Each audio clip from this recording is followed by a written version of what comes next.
Alrighty, Friday night party night is upon us. Hello, Megaleech, by the way. I'm going to get this party started by making my first cocktail, as I want to do. Get some stuff set up. Damn it, I'm having such trouble with one more thing. Okay, let's get some shot together here. Really, bastard. Okay. Now, this here. Hello, honey. Great to do some adulting stuff. Good man. That took me a while to get out, didn't it?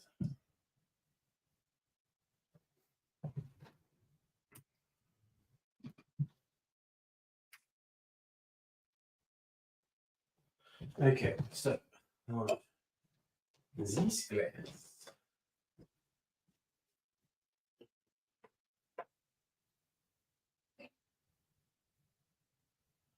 Okay.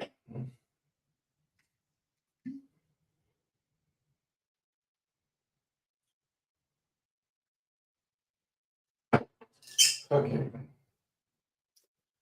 And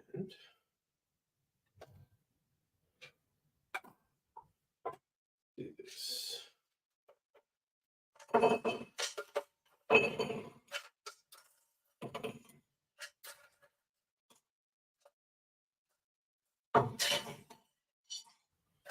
Okay. Dots dot. Okay. Video, I've got the yards. Okay. Bring this camera back over here.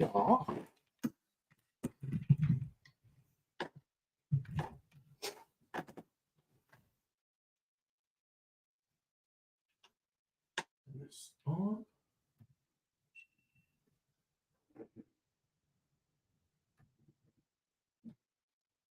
There we go. Not there. Okay.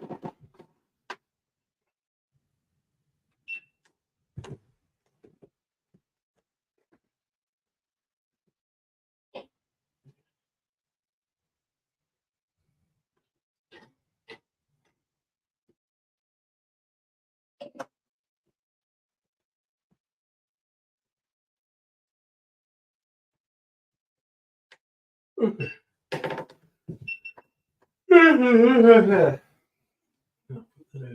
There. How's the tour? Get this happening.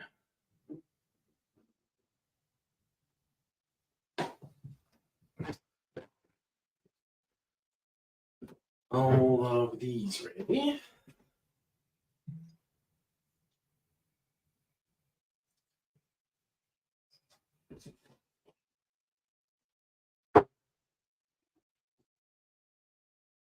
It's off.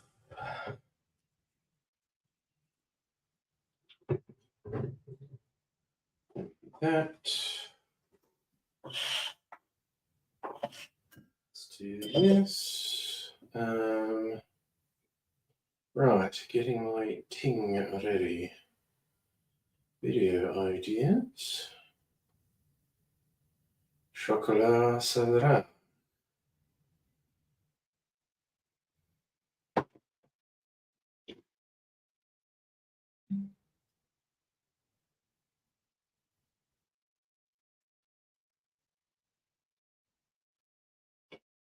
Right.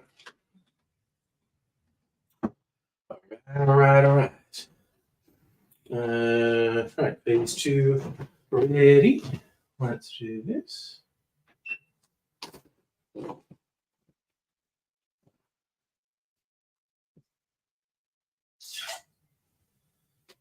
$15 mils.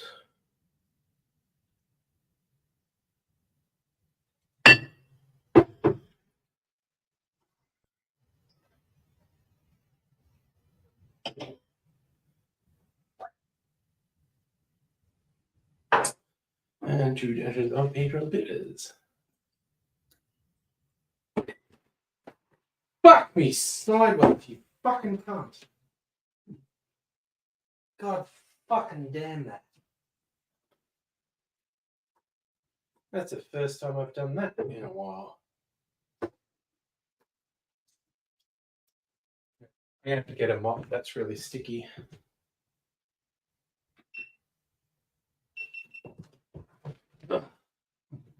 Vibration shook that out. Oh man, fuck me.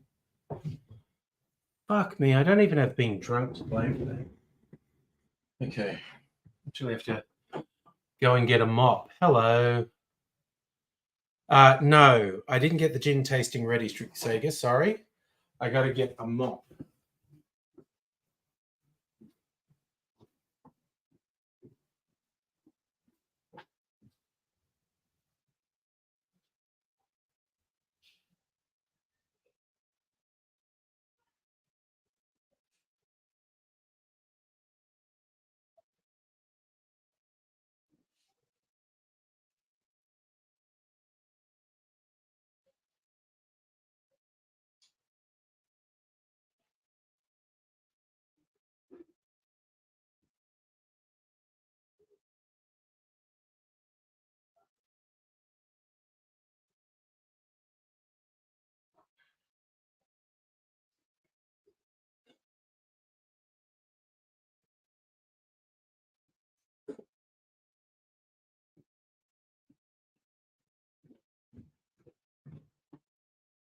God damn it.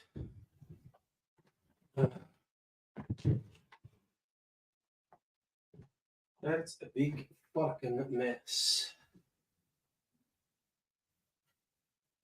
I'm desperately trying to stop it getting too sticky here. Probably failing, mind you. Fuck a duck, man. Such bullshit.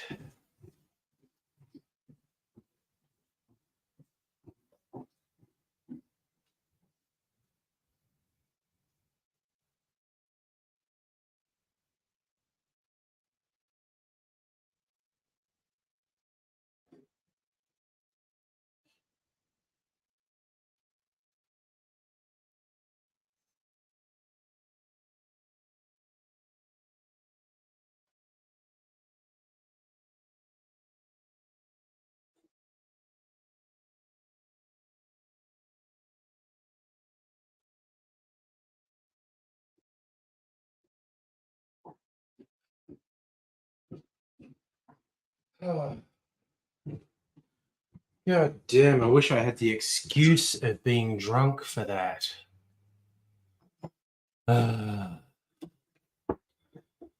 Oh, it's better to go. It got afternoon than I was expecting, like 27.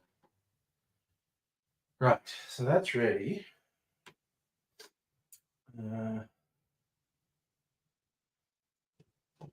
On a shot glass.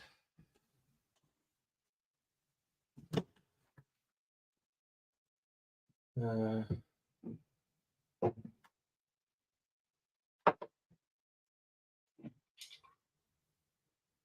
right.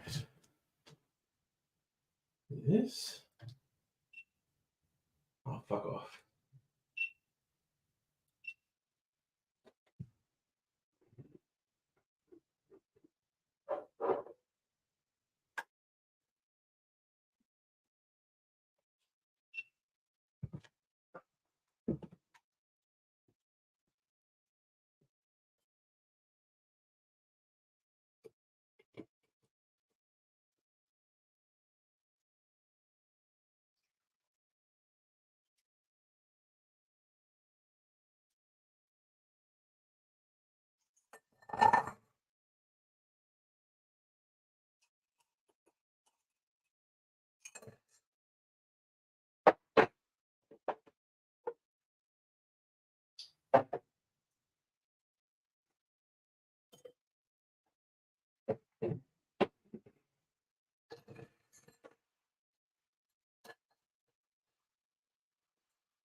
Gosh, darn it.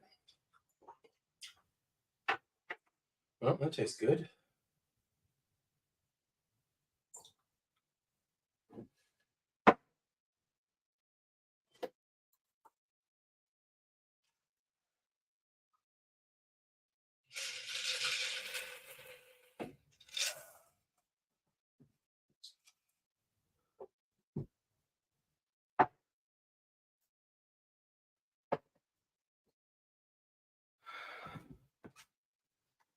Okay, that's the close-ups.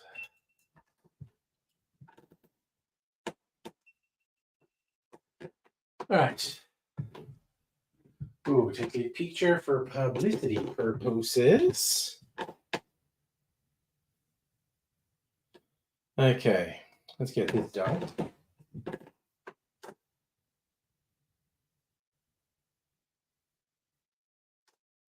All right, now do the talky bit. That's going to be a relief. Sit down after that little drama. I haven't done that in forever. Knock a bottle off while I'm stone cold sober. Just a little bit uncoordinated. Honestly, officer, I assure you I'm perfectly okay. That wasn't drunkenness, that was just a lack of coordination. I'm a naturally clumsy person. Well, you seen me spill? Yeah, there. Okay, there we go. Let's do this.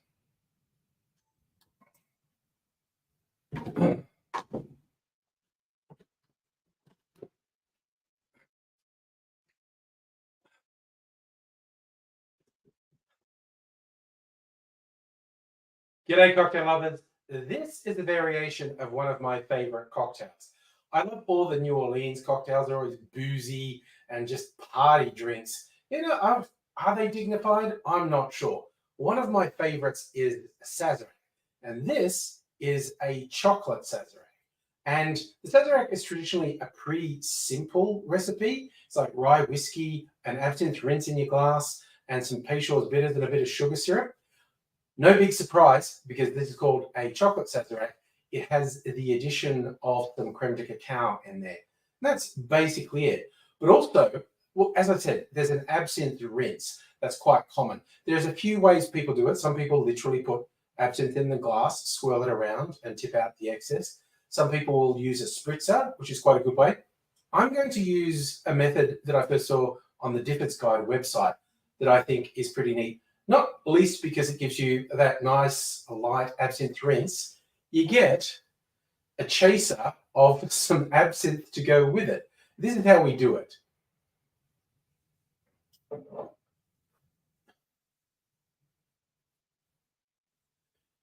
Fill your glass with ice and then pour absinthe over the... Shut the fuck up. Fill your glass with ice, then pour absinthe over that. 1/4 to 1/2 ounce of absinthe. This will do the double duty of chilling your glass, and also the ice will melt a bit and dilute the absinthe.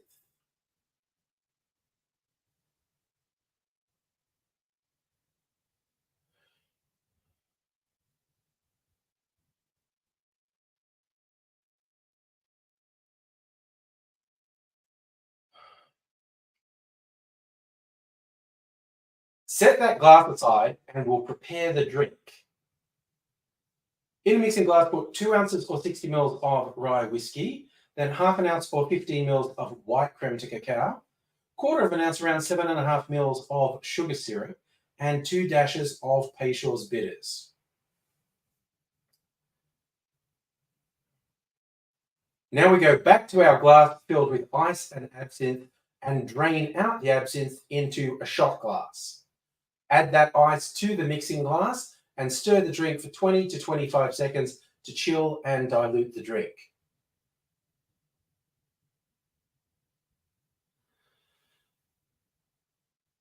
Strain that back into your original drink. strain that back into your original glass, and traditionally a Sazerac has no garnish and no ice.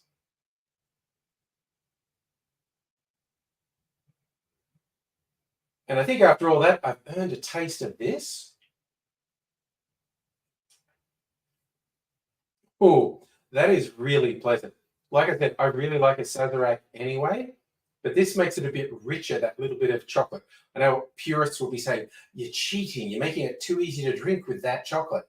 And honestly, it is quite easy to drink. But, you know, I'll pay for having this easier to drink by having my shot of absinthe as a chaser. Oh, you know what else I want to say about my bright blue absinthe? It often gets people saying, that's not real absinthe. It is, you know. It's from people who've been making absinthe for all the decades where it was illegal in most of the world. It's a Spanish absinthe, but they have a gimmick where they color code the different strengths. So it's certainly not traditional in appearance, but it is real absinthe. So the green absinthe they make is 70% ABV, then red is 75%, the blue is 80% ABV, and they have a black absinthe that's 85% ABV. So not traditional in appearance, but yes, it's a real absinthe. And I'm going to have a real good time drinking this. It's just mouth filling up with brand saliva. God, I'm trying not to be in a bad mood. God, should I just tradition be damned and tip that absinthe into my drink? I have to decide what to do with the absinthe. Oh, goodness gracious me. All a flutter after that little turmoil at the start of the stream. We're really hoping the fact that I got the mop straight onto the helped. Or it's still going to be really sticky when it dries. And I'll have to mop again tomorrow, probably. Ooh. Maybe absinthe and tonic. I don't know. God damn it. Oh no, Dr. Abigail has the sick. That's not good. Okay, the absinthe, which is difficult but not impossible to get. It's this shaped bottle with a little fairy on it. It's Jacques Sarraud. Despite the French name, it's actually Spanish. Because I think in all the years where absinthe was illegal almost everywhere, the only two areas where it was still being made were Spain and Croatia. I'm going to June Part 2 tomorrow night, so no stream tomorrow night. We recorded some cunning stunts for the doctor. Who needs the doctor? I don't know what variety of the sick you have. I hope it's not too severe. It sucks feeling the sick.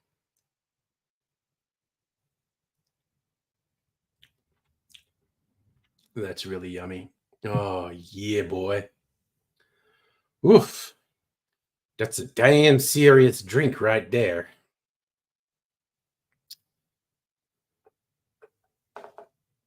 I'm trying to work out how to do my shot of absinthe. I don't really just want to do it as a shot. What's it like to sip? Because it's a little diluted by water.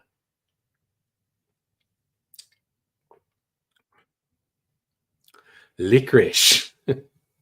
Tastes like licorice. You're gonna get the blue one. Yeah.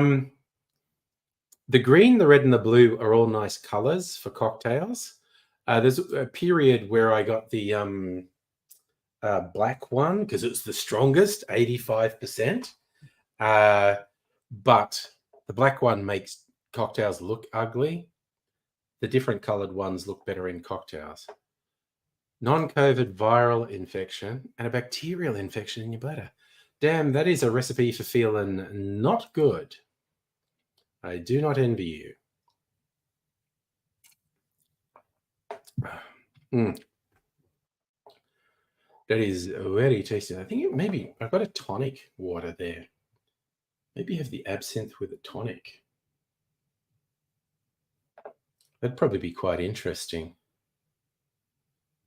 Or possibly not palatable at all. Who knows? Oh, no, I don't know that. Blocks wines. There's a few online places I shop. I can actually usually get this physically from Carnegie Cellars. In Carnegie, that's only a couple suburbs away. It's quite easy for me to get to. They have very rare spirits. Yeah, that's about normal for that, particularly with the alcohol super tax. Remembering that the tax on pure alcohol, 100% alcohol, is $100 per liter. So this is 80% of that. So of that 118, I think like how much? $80 is taxed? I'm not sure.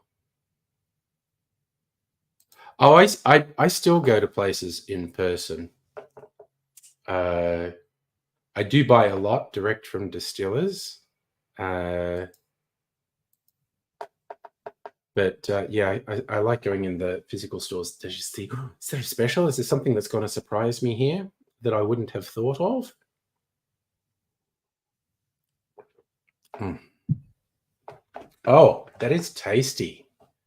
The chocolate and the licorice go really well. It's like chocolate coated licorice, except alcoholic.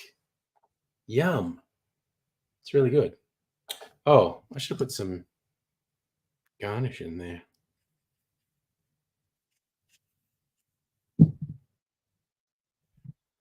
What was that? Yeah, I wasn't thinking. I should have done this. That's okay.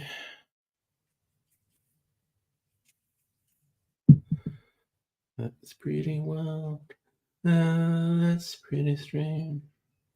I do love the smell of orange oil, quite honestly. Ah.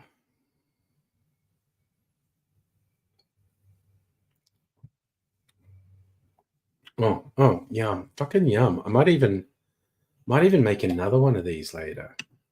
Actually, maybe I'll save this because I reckon I'm going to make another one of these later. Oh, luck is with me again. The cherry gods of fortune shine upon me, and I have 2 cherries. I must follow the bidding of the cherry gods and have 2 cherries in my drink. I would be offending the gods if I put one of the cherries back. And we don't want to offend the gods of cherry and booze. I mean, that'd be Bacchus. Mm. God, I might even do it with more chocolate. Up the chocolate quotient. Or even experiment with something else. I must think on this. So yes, sorry, Strictly Sega, that I didn't set up the gin tasting because I kind of forgot. And to set it up properly to be a blind tasting takes about half an hour. And I did not really have time to do that. I think gods of tits and wine are, gods of cherries and booze as well. Yes, I actually remembered to have a video call with Greg to talk about the distillery doco, and Heine, we'll have to organise another time when you're available to have chat because it's good stuff. Okay, I talked you into getting that absinthe. Honestly, you might be better off getting the lower alcohol one. The blue I get for the looks. I love how it looks. But the thing is, say a bit strong. 70% is a bit strong. The strongest thing in that is the bloody licorice taste. So I guess, do it in moderation. Like literally, if you ever see a thing saying to use absinthe in a cocktail, use half the amount. Try first by making it with half the amount that's in the recipe and seeing how you go with that. Like I rediscovered a recipe recently, which I'm going to make at some point for a cocktail called a brain duster,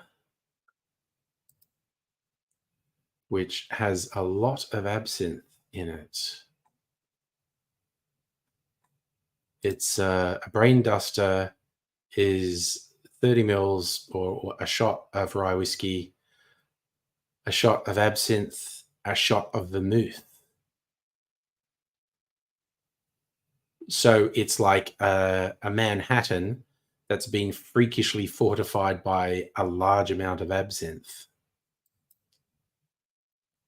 And I have had it before and liked it, and I just sort of rediscovered it. The other ingredient had the bitters.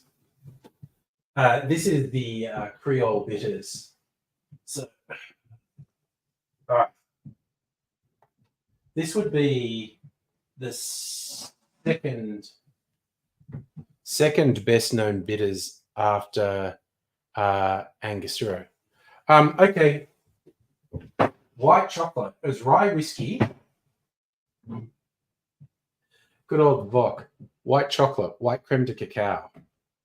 Well, I have to rinse this bottle off. It's got sticky spillage all over it from where I knocked it over. Back in a sec.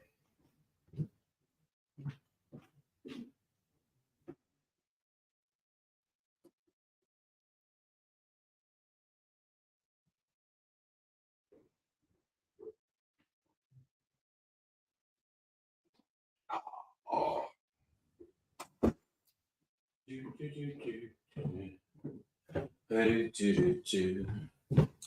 So, watched the season 4 of True Detective with Mrs. Angry this week, and the theme music is the old Billie Eilish track, "Bury a Friend," kind of stuck in my head. Yeah. Okay. So, chocolate liqueur is what we're talking about. It is commonly known as creme de cacao. You get dark creme de cacao and white creme de cacao. It is in a lot of cocktails, actually. People love a chocolate flavor in cocktails. I fucking love this.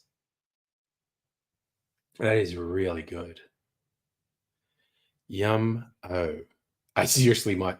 This might be the definition of a 9 out of 10. I might make another one tonight. So, yeah. Creme de cacao is also a good alternative sweetener, like instead of sugar syrup. But it's yummy. It's really yummy in this.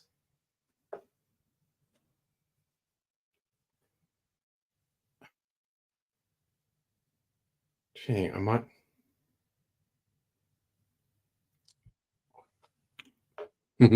Licorice.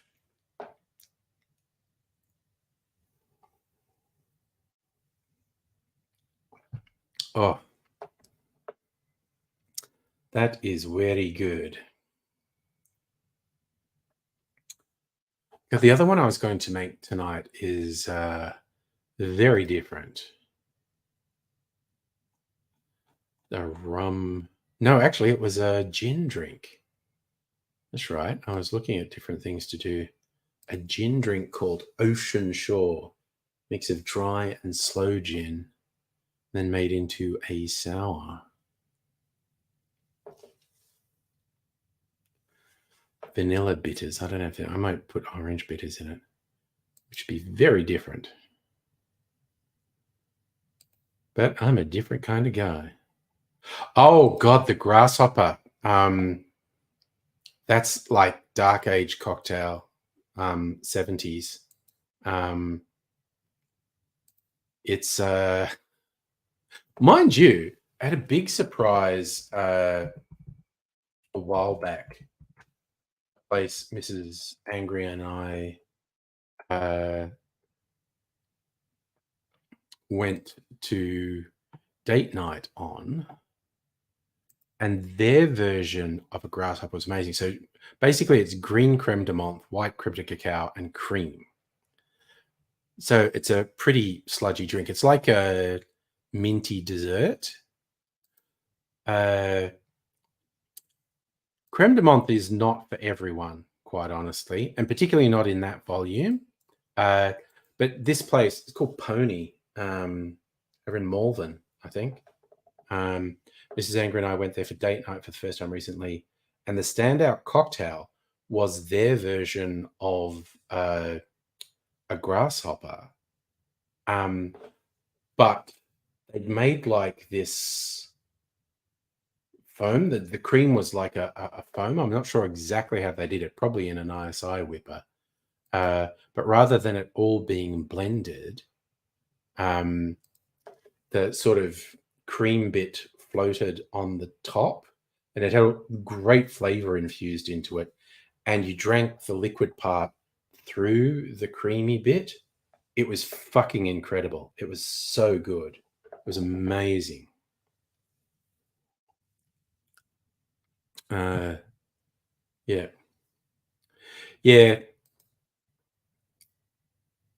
Yeah, the Difford site is good for that because they have 20 best by ingredient. And so you just go through and go, where are we? 20 best cherry, cognac, creme de banane, Cynar. Oh, wait, don't they have, or is it white under white creme de cacao? White creme de menthe. Okay, yes, they have 20 best white creme de cacao cocktails. So you go through the list.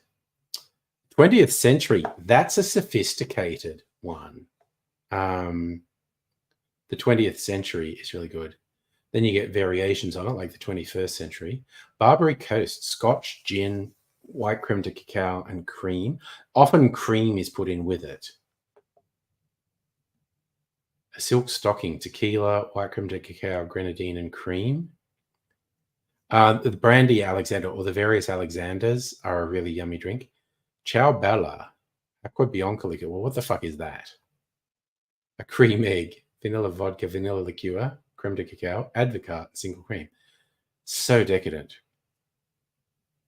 Delmarva. Bourbon, Bianco vermouth, Dutch white creme de cacao, and lemon juice. Damn. Don Pone, maraschino, cognac, white creme de cacao, and ginger. Okay, I am going to have to look at that one. Fairy cream, I've had that one. Absinthe, cream, dark creme de cacao, and white creme de cacao. I've had that one. It's pretty good. A golden Cadillac, white creme de cacao, orange juice, Galliano, single. God, I'd be worried about that. Orange juice and cream, it would separate. Mancini, bourbon, white creme de cacao, Barolo Gelato. A Naughty Charles. I've had a Naughty Charles. Naughty Charles is actually pretty good. Scotch, cherry liqueur, white creme de cacao, dry vermouth, and orange bitters.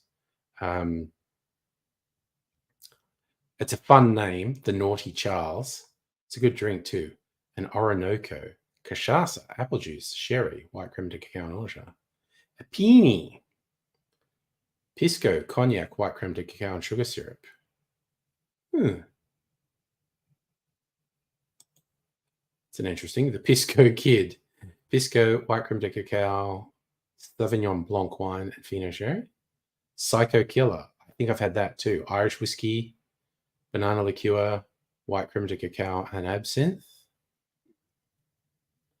Ramos chocolate fizz, gin, white creme de cacao, orange flower water.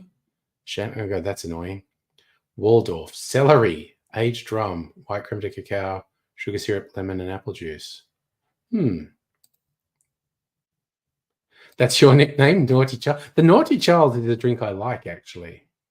Okay, I'm all right, posting the link on on Discord under, I guess, under cocktails? The cocktails channel?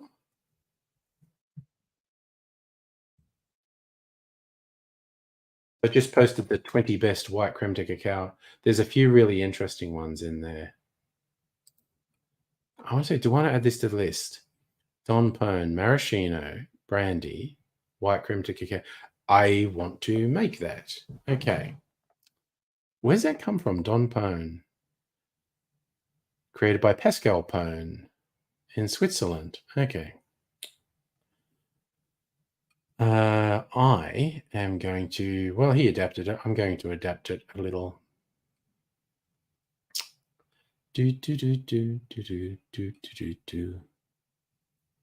Where's my, okay, so this is the Don Pone.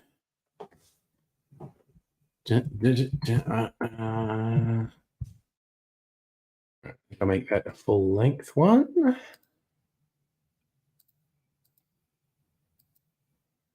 I think it was 45 mils of cognac, 15 mils white creme de cacao, 15 mil white creme de cacao. I say 15 mils ginger liqueur, 5 mils maraschino liqueur.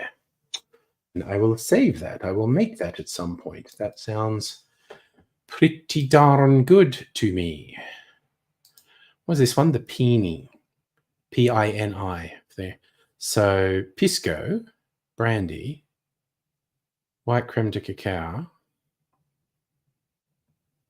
sugar syrup. Oh, 512. Fuck you and your fussiness, dude. Seriously. Okay. I refuse to be as fussy as Simon fucking Difford. You know what? I'm going to do, what's it, a peony. And what's the history of this? Chewy and sweet complexity. Oh, God, I've got a fucking itch. Did something bite me? What the fuck is that? Ow, what the fuck? Ah, don't know what that was. Hey, Greg, how you doing? Oh, yeah, Strictly Sega.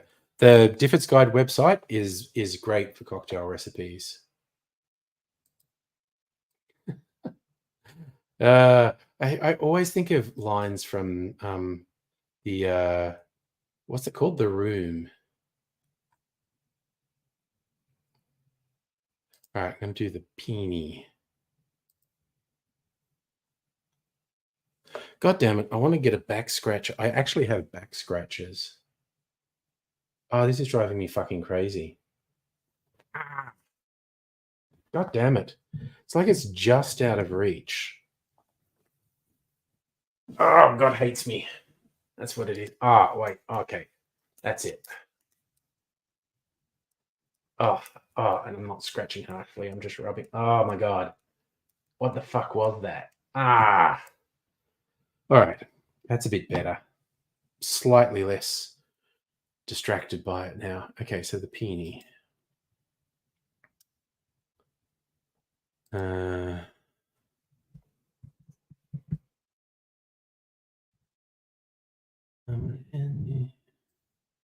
Get a full length one too, I think. Actually, you know, I'm really going to go and get a fucking back scratch because this is driving me crazy.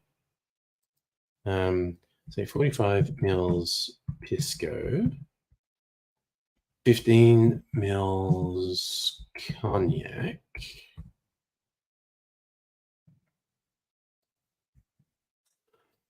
is it? 7.5 mils white creme de cacao. That creme de cacao, And I'm also going to turn the aircon on. I just realized I'm a bit sweaty. Warmer than I expected this afternoon, and this room hasn't had aircon on. 5 ml sugar syrup. Sugar syrup. And I will save that, and I will excuse myself for, I don't know, somewhere in the region of 30 to 60 seconds. Okay. A vampire that causes itches. Okay, we're still doing room quotes. Yeah, my favorite customer. Okay, I'll be back quite quick. This is driving me crazy. Driving me crazy. Yeah.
Good Lord, look, I also got my latest clarified cocktail. I went out there. Very nice, light yellow. I'll have some of that later. A little skeleton hand. I actually got this when I was in Northcote Plaza with AIDSy once. Wait, does it work better if I do it down here?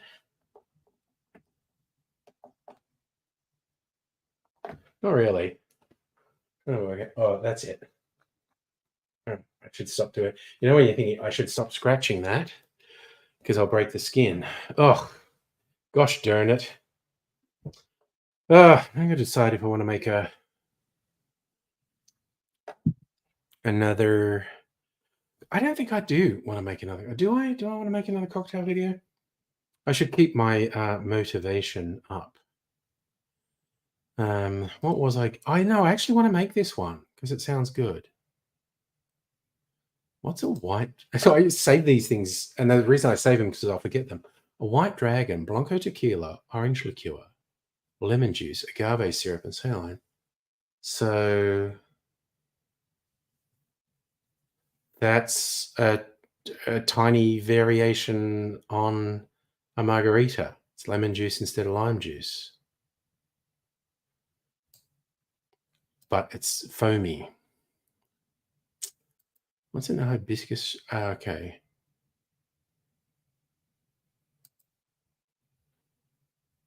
Okay. You know what gets me? When there's a pun in a cocktail name, and there's French grape brandy called Armagnac, and I wrote down this recipe, twist my Armagnac. Absolutely had me with it. But that rum, Armagnac, pineapple juice, lemon juice, sugar syrup actually sounds really good. But it totally got me with the name, twist my Armagnac.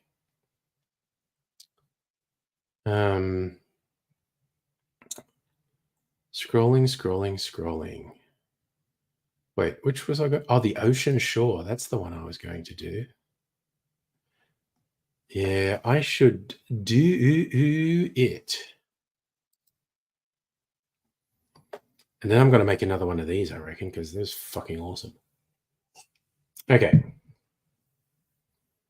I'm going to do this. I'm going to maintain my motivation to keep doing something. I currently have videos scheduled through to April, which is good. So I'm more than 2 months ahead.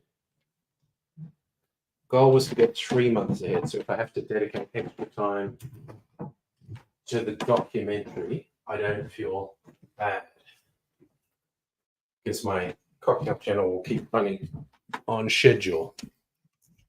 Let's do this. Play that funky music while I ride.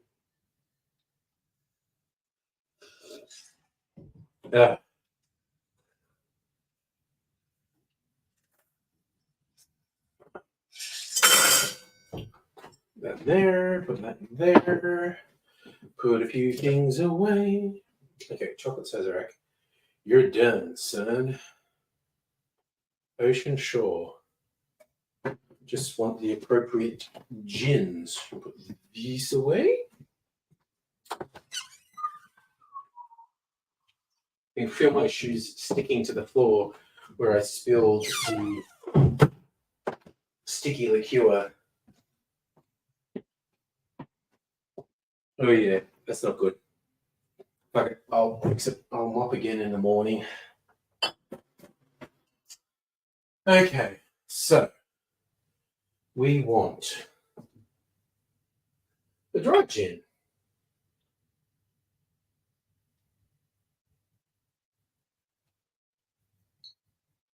Is this a dry gin? It's really low contrast. That is bad for old people with bad eyes.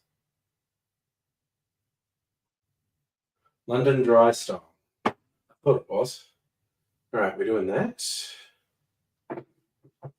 Now, which of my flavoured gins will I use? So many to choose. Cherry gin, I think.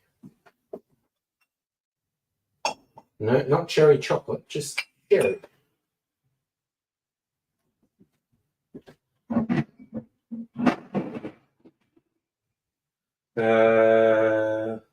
Lemon juice and orange. Oh. It said vanilla bitters, which I don't have. I'll have to decide what's a good substitution. Put this absinthe away, put pea short away, because that is definitely not vanilla.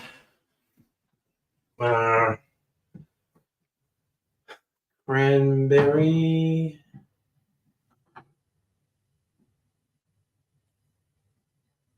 Lime. Spiced cranberry. Barrel aged Peychaud's. Chocolate. Actually, chocolate.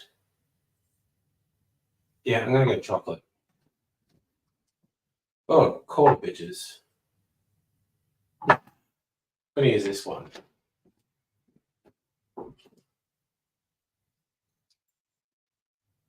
Okay, I'm ready. Get ready, because we're to come now. I was going to put this in a coupe. So I will put some ice in a coupe to chill it.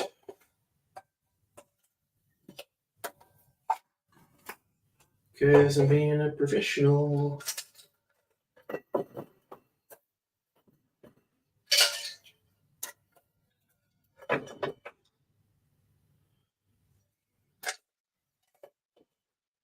That will do. That'll do, pig. That'll do. Did I really turn the aircon on in here? I don't see any. Oh no, the air's blowing. It'll cool down. I'll be fine. Stop worrying about me. I'll be fine. Yes. Not surprised you have to go lie down, Dr. Abigail. Right. Let's do this. That there. Going to make a short video.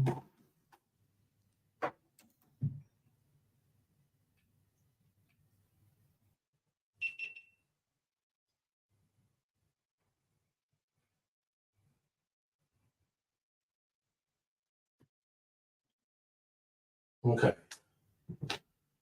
We'll start it.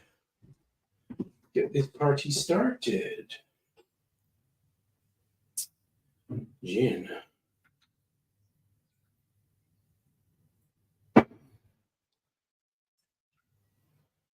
Cherry gin.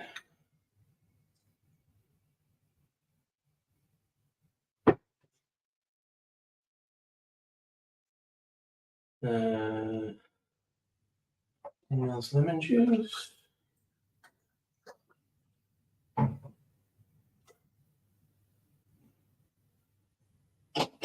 7.5 mils. That's a bit much.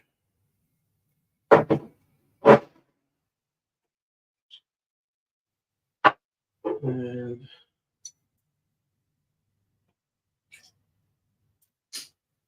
all right. Oh, and we want a firmer.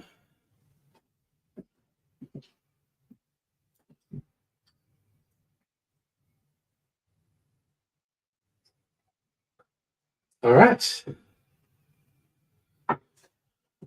All right. Let's stop that. We will do this. And just make sure that glass is in shot.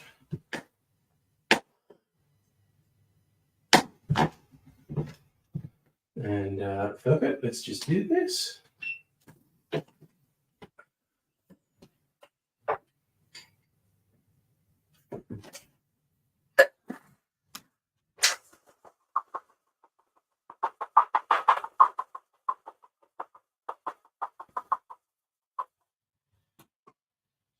Oh, I want this really foamy. What am I doing?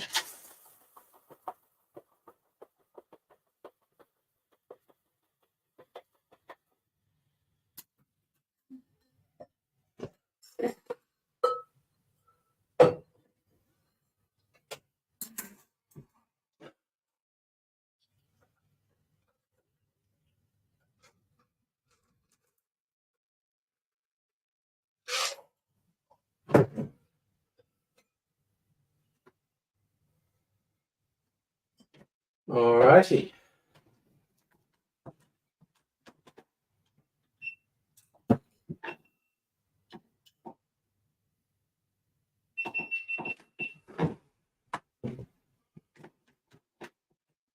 Okay. Let me get this. Take a picture. Take a picture. It'll last longer.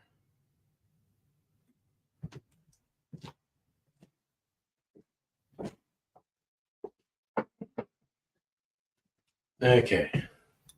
And this over to here.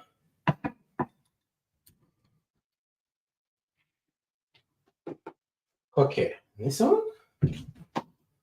And this on. Make sure we're lined up. And we're all lined up. Okay.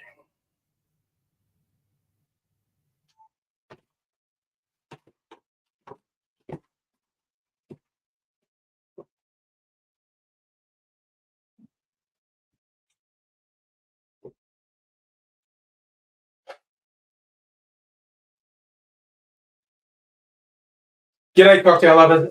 This is a riff on a gin sour. The biggest change is we split the base between a dry gin and a slow gin.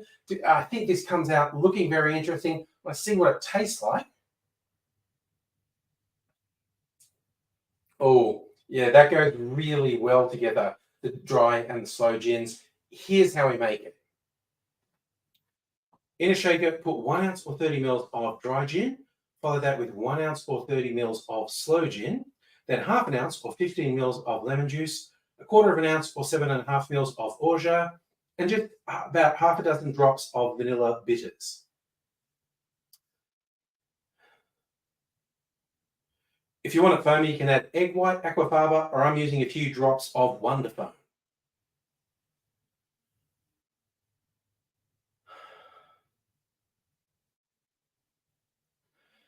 Add ice to the shaker and shake that good and hard. I'm shaking it a little longer than normal to get a good head.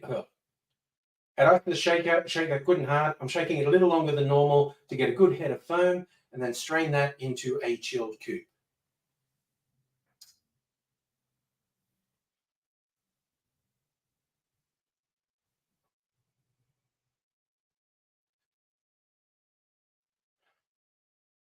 Which gives us a bright, refreshing, and fruitier gin sour. I recommend you try the Ocean Shore. Cheers. Almost done. Gonna sit down now. And a little bit more in there. And a little bit more. Waste not, want not. All right, let's switch some things up and put some lids on. And then I'm sitting the hell down. Justin, how are you doing?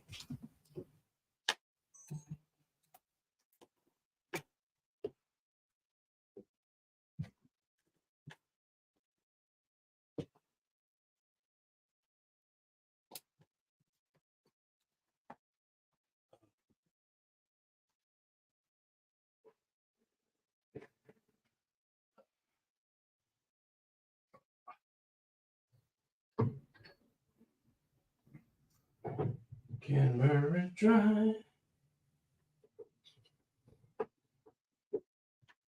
Oof. Okay. Time to sit. You know what? I'm still fucking sweaty. I'm going to turn the air conditioning down a degree.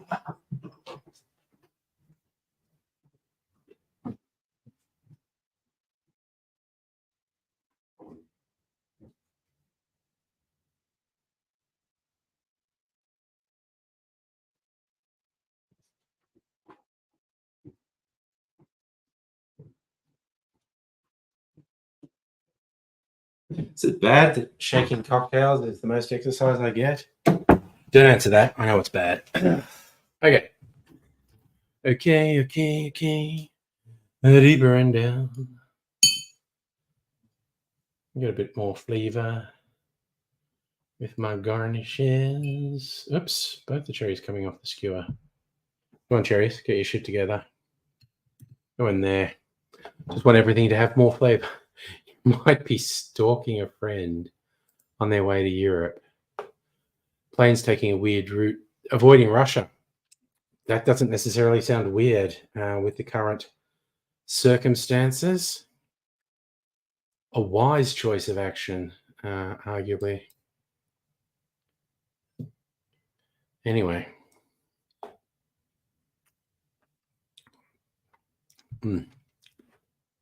That's nice. It's a nice contrast to the Sazerac. The Sazerac's better, and I'm going to have another one. But yeah, nice contrast. Maybe I should to get a bit of ice, even though you don't usually have ice in a Sazerac. Then I could just build it in the glass. I might do that.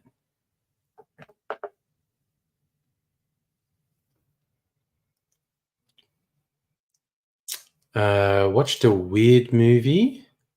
Fellini's Casanova. Yeah, well, Fellini films. Yeah, weird. So just saying it's a Hong Kong airline. Maybe they had a warning of something. I don't know. Only a second Fellini film. I'm not deep into Fellini. I have watched Fellini in the past. But yes, reviewing it as weird doesn't surprise me at all. It's like, yep, that's Fellini.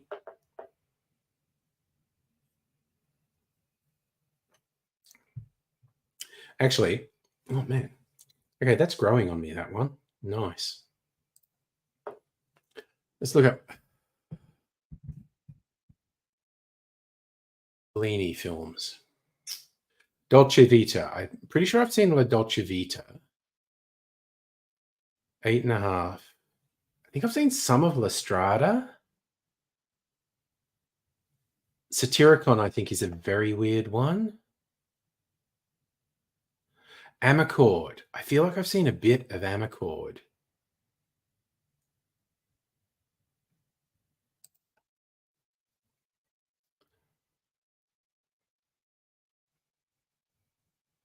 Okay, so filmography. Let's just go with ones where he's director. Righty Lights, White Shake, Loving the City. La Strada was 54. Wow. La Dolce Vita was 60. I didn't think it was that old. 8.5, 63. Satyricon, 69. Amarcord, 73. Casanova was 76.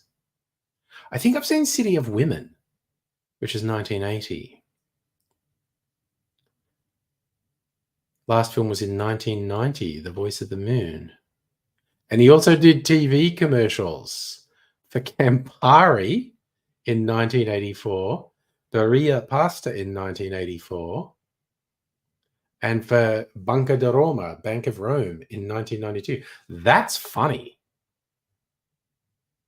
He actually did commercials like past the peak of his career. Okay, I find that really interesting.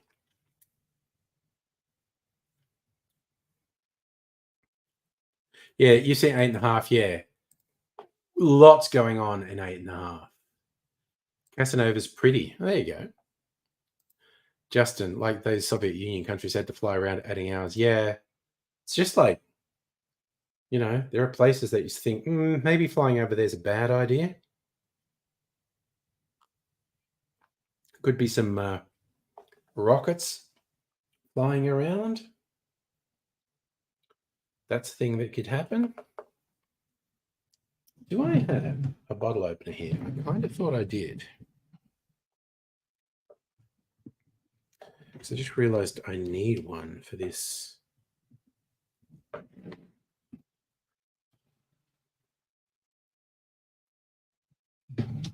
I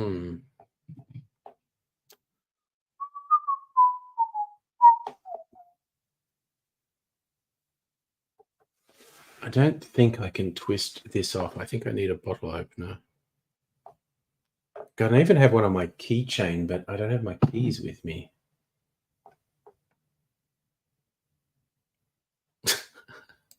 The dark days when Abbott was going to shirt front Putin. Like, again, to me, every time I bring this up, the funniest thing is Abbott's just not very bright. And I don't say that as an insult. I just say that as an objective observation of how smart he is or isn't. He's not that bright. And he got the terminology mixed up. He meant to say he was going to collar him, which is still reasonably confrontational. To collar means like to metaphorically grab someone and say, hey, and pull them up. But to shirt front is violent. Shirt front is a football thing where you grab the front of the shirt and pull them down to the ground. So a shirt fronting is a threat of violence. Collaring is aggressive, but not violent. And that's what he meant to say.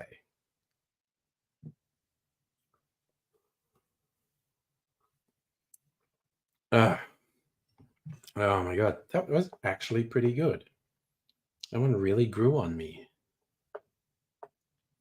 It's hard to fly to Europe. Oh, yeah, without flying over a country that's a bit dodgy.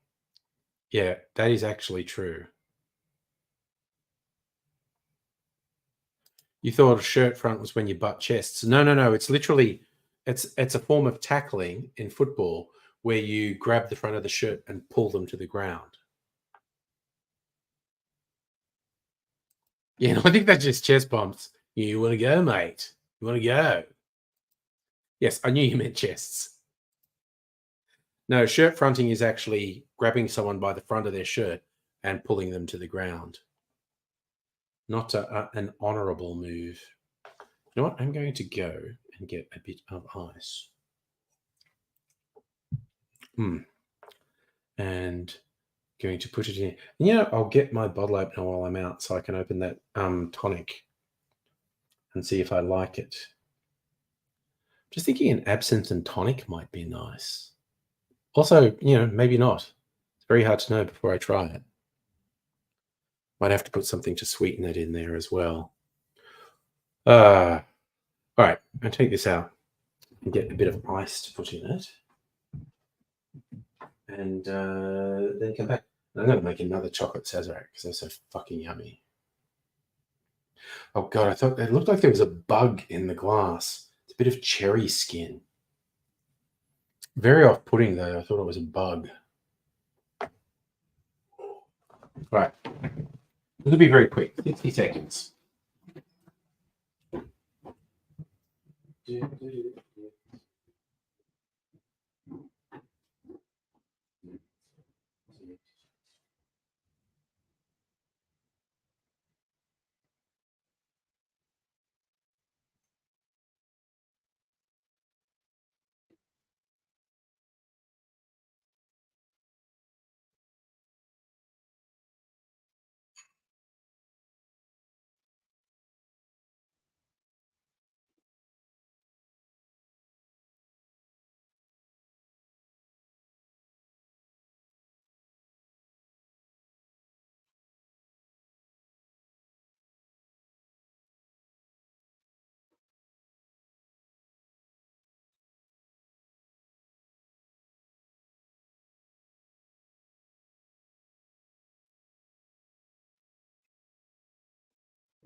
I think I'll use a different whiskey this time.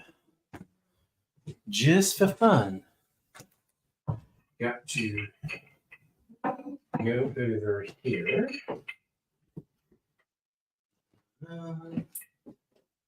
Where's my, I have barrel-aged facial bitters.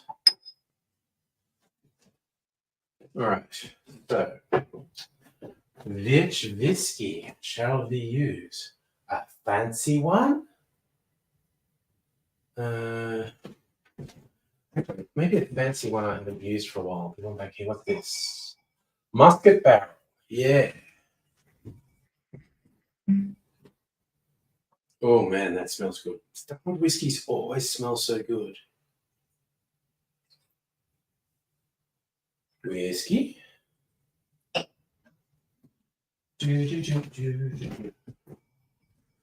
it's really sticky over here. I really have to mop again in the morning. Can't be bothered doing it now. I think I got the worst of it. Ah, I put the white into cacao away. Yeah.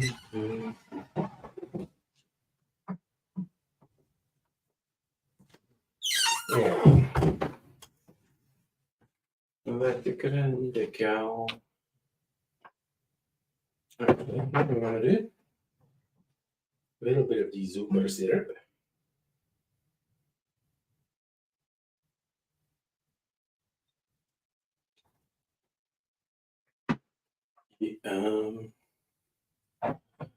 Creme de cacao. There we go. Und facial bitters. Alrighty. And oh, sticky over there. Just gonna put a flash of my absinthe in there as well. Safa, how you doing, buddy? I heard that. I haven't noticed it in the supermarket, but there was a carbon dioxide shortage, which could cause a shortage of soft drinks.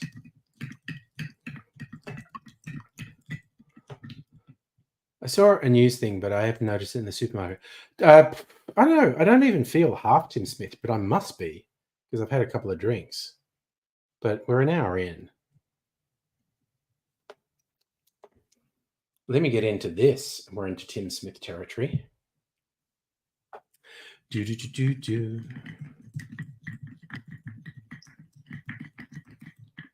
Stir that tune. Now, how is this?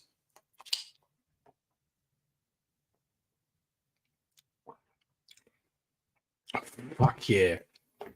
Oh my God, that's a good drink. Oh. Yes. Well, I've still got my blue absinthe here. Oh God, that was the worst thing. Knocking over a bottle that the lid wasn't on when I had literally not had a single taste of alcohol. That's just embarrassing. It's embarrassing if you knock something over because you're pissed.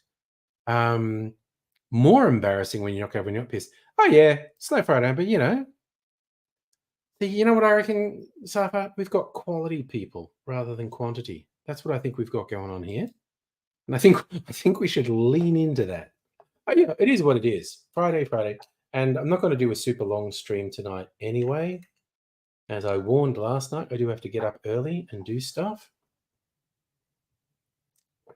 Big day with helping someone, and then going to see Dune Part 2 in Le Cinema. And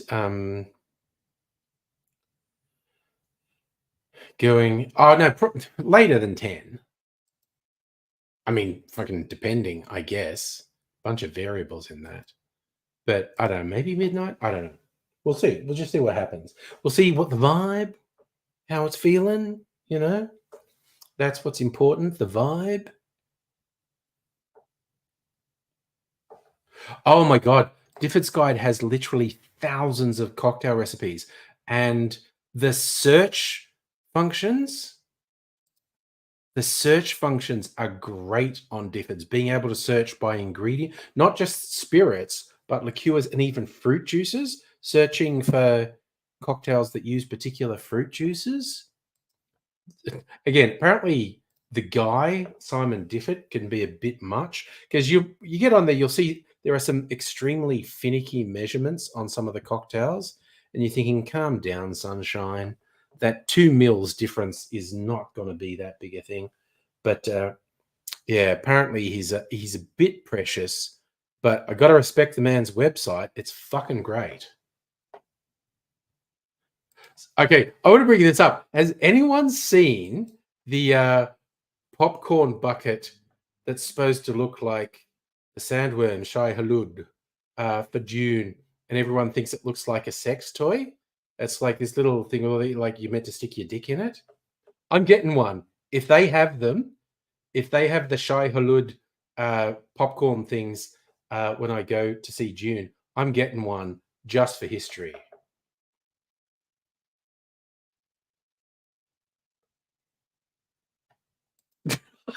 Dude, I don't know, man, but I feel that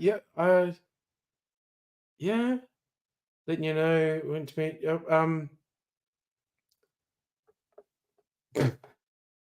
I feel for you, bro. If stuff's going bad, yeah, I know, but I swear to God, everyone's looking at this Dune sandworm popcorn container, saying that looks like a sex toy.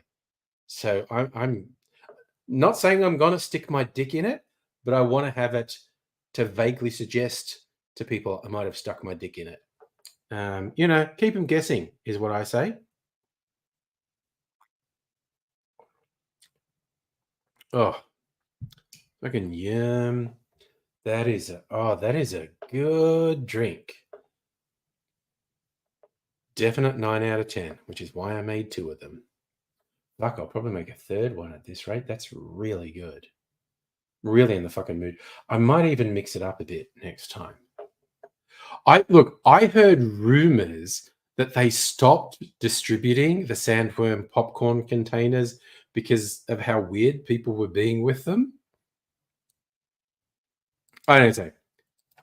We'll find out. You'll find out on Sunday, on the stream on Sunday, assuming I do a stream on Sunday, if I was able to get a sandworm popcorn dispenser or container, I suppose is a better word.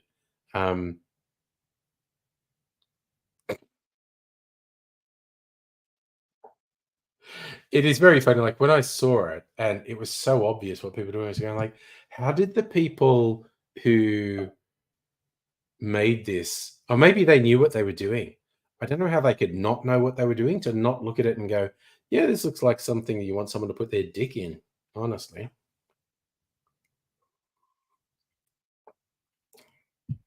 Oh, oh, that is a class fucking drink. I should make that with the coffee whiskey. Ooh, that would be a whole thing. We'll see. But yes, everyone's raving about June Part 2. So I will provide a non-spoiler review, but people are really hyping it, so I hope it hasn't artificially elevated my expectations. God, I was going to rewatch Dune Part 1, and it's not free on any of the streaming services. It's all sort of pay to rent or hire, and it's like, fuck you.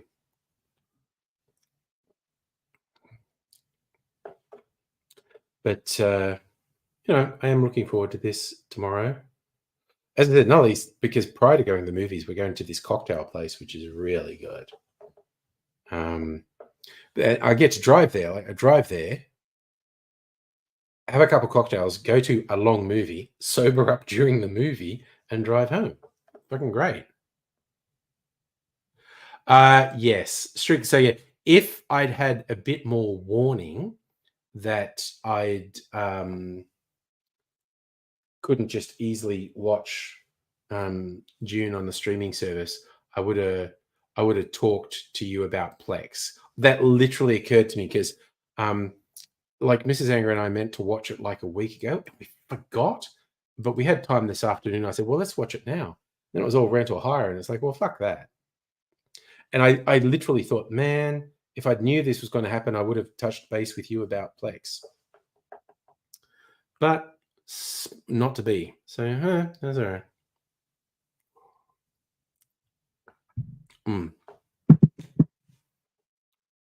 But that's okay. It's fine. Oh my God, I really like this chocolate Sazerac has rocketed to the top of my favorites list. Goddamn, I'm gonna have to have a shoot up. I think I've had like 3 cocktails this year that I've had a bunch that were at least 8 out of 10. But there's like 3, and I'll add this to it. And it's just like, man, those are really good. Maybe have to have a comparison night, a shootout, different cocktails. Which one is actually my favorite of 2024 so far?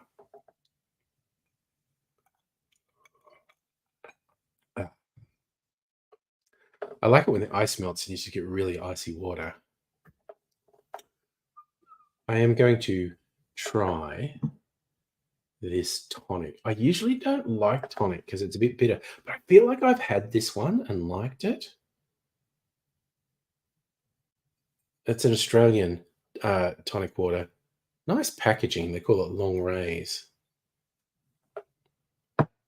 Rays, how you doing, man? At whatever time in the morning, 4 in the morning for you? I don't know. Oh, no, you're still in the States, aren't you, for another week or so? I'm trying to remember what your trip was. Oh. Oh, god damn, that's good. Oh, so you landed coming illegally from the international customs area. No phone policy. Fuck the police, man. Fight the power. And various other cultural appropriations me as a comfortable white person can do with street level hip hop. Who's gonna stop me?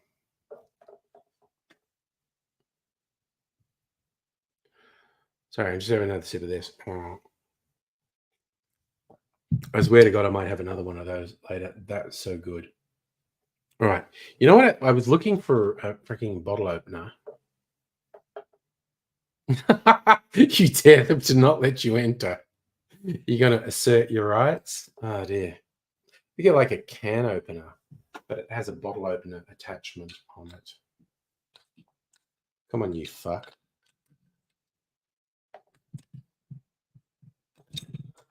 Oh, fuck you, you rat bastard.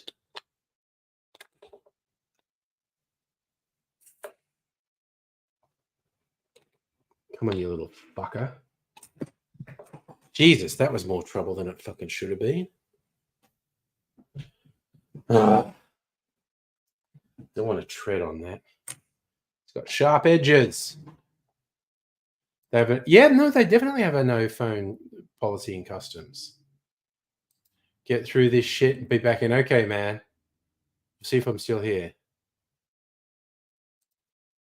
Overshot the lime cordial a pinch, but I'm not sure what you're referencing there. Anyway, I'm going to try this tonic water and see if I like it. And then I might add my absinthe to it, just because I'm a crazy man. And no one can stop me. Oh, yeah, why? Why anything? Stupid security rules, man.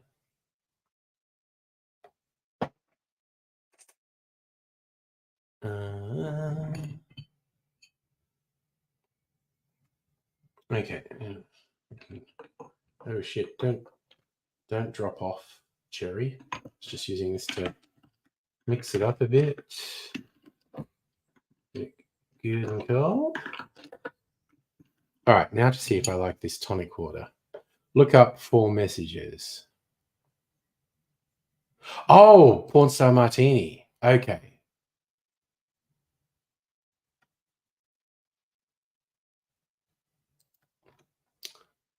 Anyway, porn star martini is easy to improve because it's a kind of shit drink on its own. It's all hype. Oh yeah, that's fine. It's got that little quinine aftertaste, but that's fine.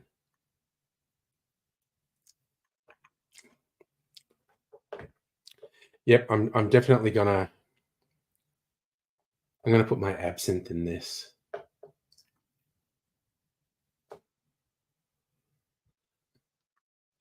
See, now it's multi-tone. There, you got blue on the top. But again, can't mix it in.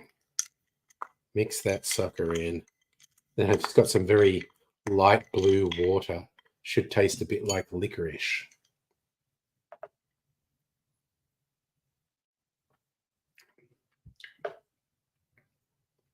Okay, that's really interesting. Yeah, I mean, yeah, that honestly, dude, fuck vanilla vodka though. Little extra pineapple liqueur. See, I reckon you're on a winner. The light blue is nice. You know what? I might be dodgy and it's unhealthy, but I think if I put a little sugar syrup in that, it would be really yummy. I think I might run out. How many times have I run out tonight? Am I up to 10 times in like an hour and a half? I've got orgeat. I'll just fucking put orgeat in there.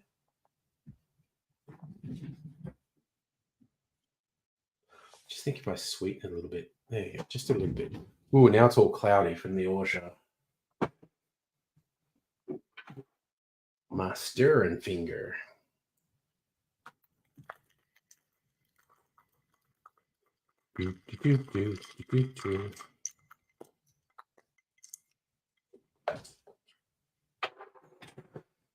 Right. Now it's cloudy.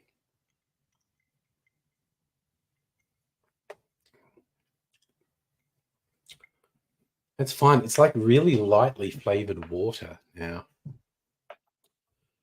which is something I should probably be drinking after having several cocktails in the first hour and a half. It's kind of like one cocktail every half hour. So I should pace myself.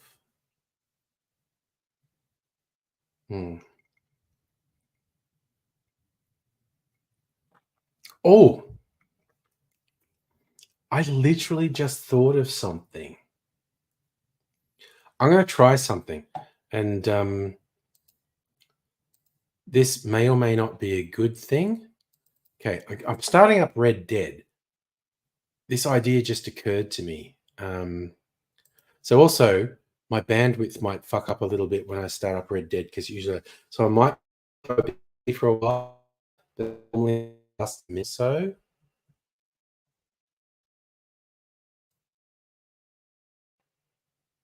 I just thought of a way to, yeah, I think I might be going all pixely now. I also think that'll only last a minute or two.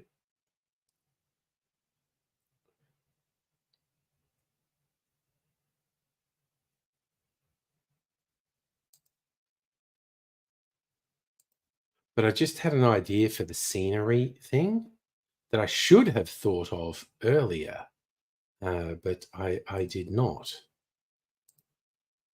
But this is just a thing I'm thinking. This is just an experiment. I probably won't do it for very long. The shotgun going off.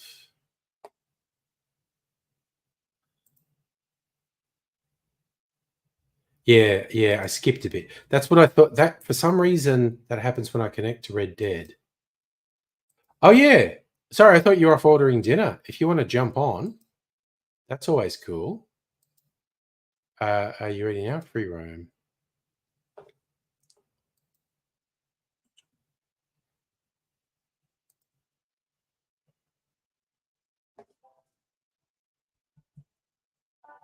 I had an idea. Which can wait. I don't have to do it. So if you want to come on and chat, Strict Sega, or oh no. If you're in the mood to come on, chat, share, because it's fun. It's always like stuff. Yeah, we can absolutely chat. So if you're up for it, do you want the link? Oh no, I got disconnected.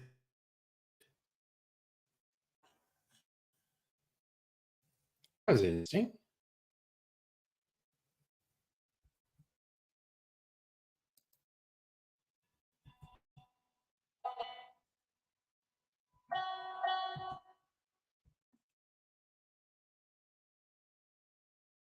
So, are you up for doing it now? You just mentioned ordering dinner. If you're up for doing it now, I'll put the link in. Oh yeah, I'm probably stuttering a bit again as I make another attempt to connect.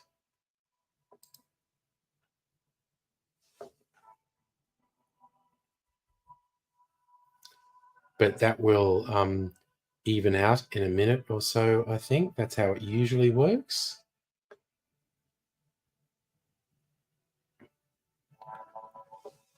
We shall see if it works this time.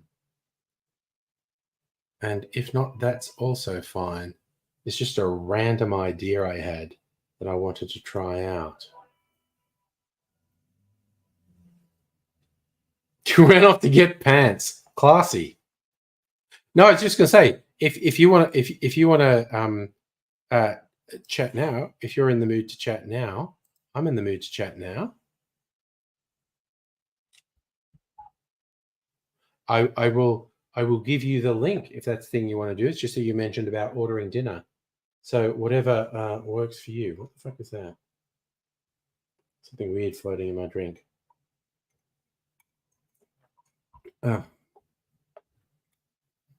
man, that is actually a really interesting flow. Okay, invite then. Copy the link. We'll also find out if a certain underworld killer is been lurking and trying to get an alibi.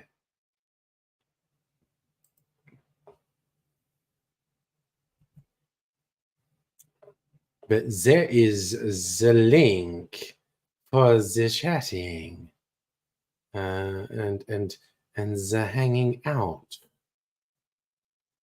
Because, it's Friday. No rules. We do whatever on Fridays because it's the end of the week. God, the fan in my laptop is just working overtime. Like it can barely manage running Red Dead on this laptop. God damn, I paid extra for this laptop because it was supposed to be a gaming laptop. And I suppose it's okay, but it's not fantastic, is all I'm going to say. And the fan is so loud. I have no idea if the microphone's picking it up or not. Is there like a whistling wind noise that people can hear on the stream? It's God, it sounds really freaky to me. I feel like if Strictly Sega's going to join, I should maybe switch the game off because the fan is just going absolutely feral. It sounds like a fucking jet plane coming in to land here at the moment. It's a bit intense. All right. Naughty Charles is joining. How are you doing, man? I can't hear you at the moment. Just figuring things out. Just 2 seconds just to press all the buttons and stuff, you know? Good job. Settings. Sounds like it's all working now. Oh, good. Really? All right. Yeah, no, that's good. Sounds good to me. Oh, no, you disappeared right when I said everything was fine. Oh, cursed myself. Oh, well. God, that fan is just going for it.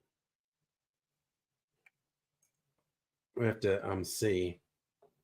I have no idea if the fan is drowning me. Okay, we're going take 2 now. Cheers. All right. Cheers. Hello, y'all. Angry Aussiers. Hey, Charlie. Naughty Charles with Soph in the background. See, as soon as you said Naughty Charles is your nickname, I'm never going to stop with that now. It's like me with Elegant Aussie now. I just can't let that go anymore. Aussie and Naughty Charles. It's like, okay. Sophie in the background. So the mic's doing a good job of suppressing, like it's recognizing it as noise. Because I swear to God, from my perspective, the fan is Did you like it? loud at the moment. Do you want to wave at the camera? It's got a bit of a tinge. She's just trying the dry porn star martini. Why not? And also, just the phrase "dry porn star" is like, oh, okay. It's not the kind of porn star you want, is it? No. Oh dear. But I have to admit, I've done a bunch of variations of the porn star martini because I always shit talk vodka, basically. So I know. With all the other spirits apart from vodka, and they're all better. And even I thought, okay, an outlandish one, I'm going to make it with whiskey, which I called a porn star with a mustache. And it was actually with all those other components, but with whiskey instead of vodka, it was really tasty. That website that you showed me, different. You can put in like base ingredients and then whatever alcohols you have on hand, and it will show you a whole list of what you can make up. Yep. You make an account on the site, and it's great. Okay, I'll make an account. That sounds good. Yeah. You make an account because it'll save it. Then you make an account. Oh, okay. You put everything you have, the spirits, the mixes. That you'll see. There's a huge list, and you just you plug it all in, and then say, "Show me what I can make," and it'll just throw up all these recipe suggestions. Love it. I'm loving it. So good. That site is so good. But even just what have you got, Sophie? Oh, Recorder League. I haven't had Recorder League in ages. I like Recorder League. She loves that one. Yeah. A more straight down the line cider made out in Geelong, like an hour out of Melbourne, called Flying Brick. They make really good sort of traditional ciders. They're probably my favorite cider maker, Flying Brick, out of Geelong. Okay, who remembers me making a not joke about a certain feared underworld killer will see that link and want to have an alibi? Look, there he is. The guy who's definitely not a feared underworld killer. He's just the most innocent guy. That sweet cherubic smile is exactly what you think. You might have heard rumors of people in protective custody talking about the person they referred to as the smiling assassin. That's not Pat. He's completely innocent. I'll turn down my volume. All right. Oh, was that a fact? Okay, I wasn't hearing anything. Okay. Oh, yeah. Sorry, Greg. Yeah, the website is Difford's Guide. So diffordsguide.com, run by a guy called Simon, an English guy called Simon Difford. It's great. There's thousands of recipes on there. It has great search functions. It has great collections of cocktails. But yeah, you can. You can. What I haven't used it for a little while, but a really fun factor is you set up an account and then you go and you write everything you have, not just alcohol, but mixes and fruit juices and things in the pantry, and it'll tell you all these things. Where are these? Are there birds where you are, Pat? I can hear all these bird noises. No, they're not me. No? That's not I just thought because you were in the country, maybe. Oh, it's not bad. It's... No. I was just wondering. That's all right. Yeah, Sophie's in the background watching it with headphones on. Oh, good. Again. Oh. That's all good. So, yeah, it's really funny because I'm in two minds with the Difford's Guide. The Difford's Guide website is really good, and I get so many ideas from it. But Simon Difford is apparently more than a little bit of a wanker and a little bit difficult to be around. It's like, you know what? I'm going to forgive him a lot because his website's really good. The website kicks ass, yeah. Yeah, there's he might be a dick, but his website designer is fantastic. Yeah, and he I think like he publishes a book every year or two of the recipes, and the most recent one is apparently like weighs like half a metric ton and has thousands of recipes in it. But the three main websites I use for cocktail ideas are Difford's Guide, liquor.com, and punchdrink.com. Punchdrink.com is more of a community thing. They'll have articles. Punchdrink publishes articles, and it's very interesting reading. They also have a very good selection of cocktails you can search. But those are my three main sources. Plus, just generally the people I know.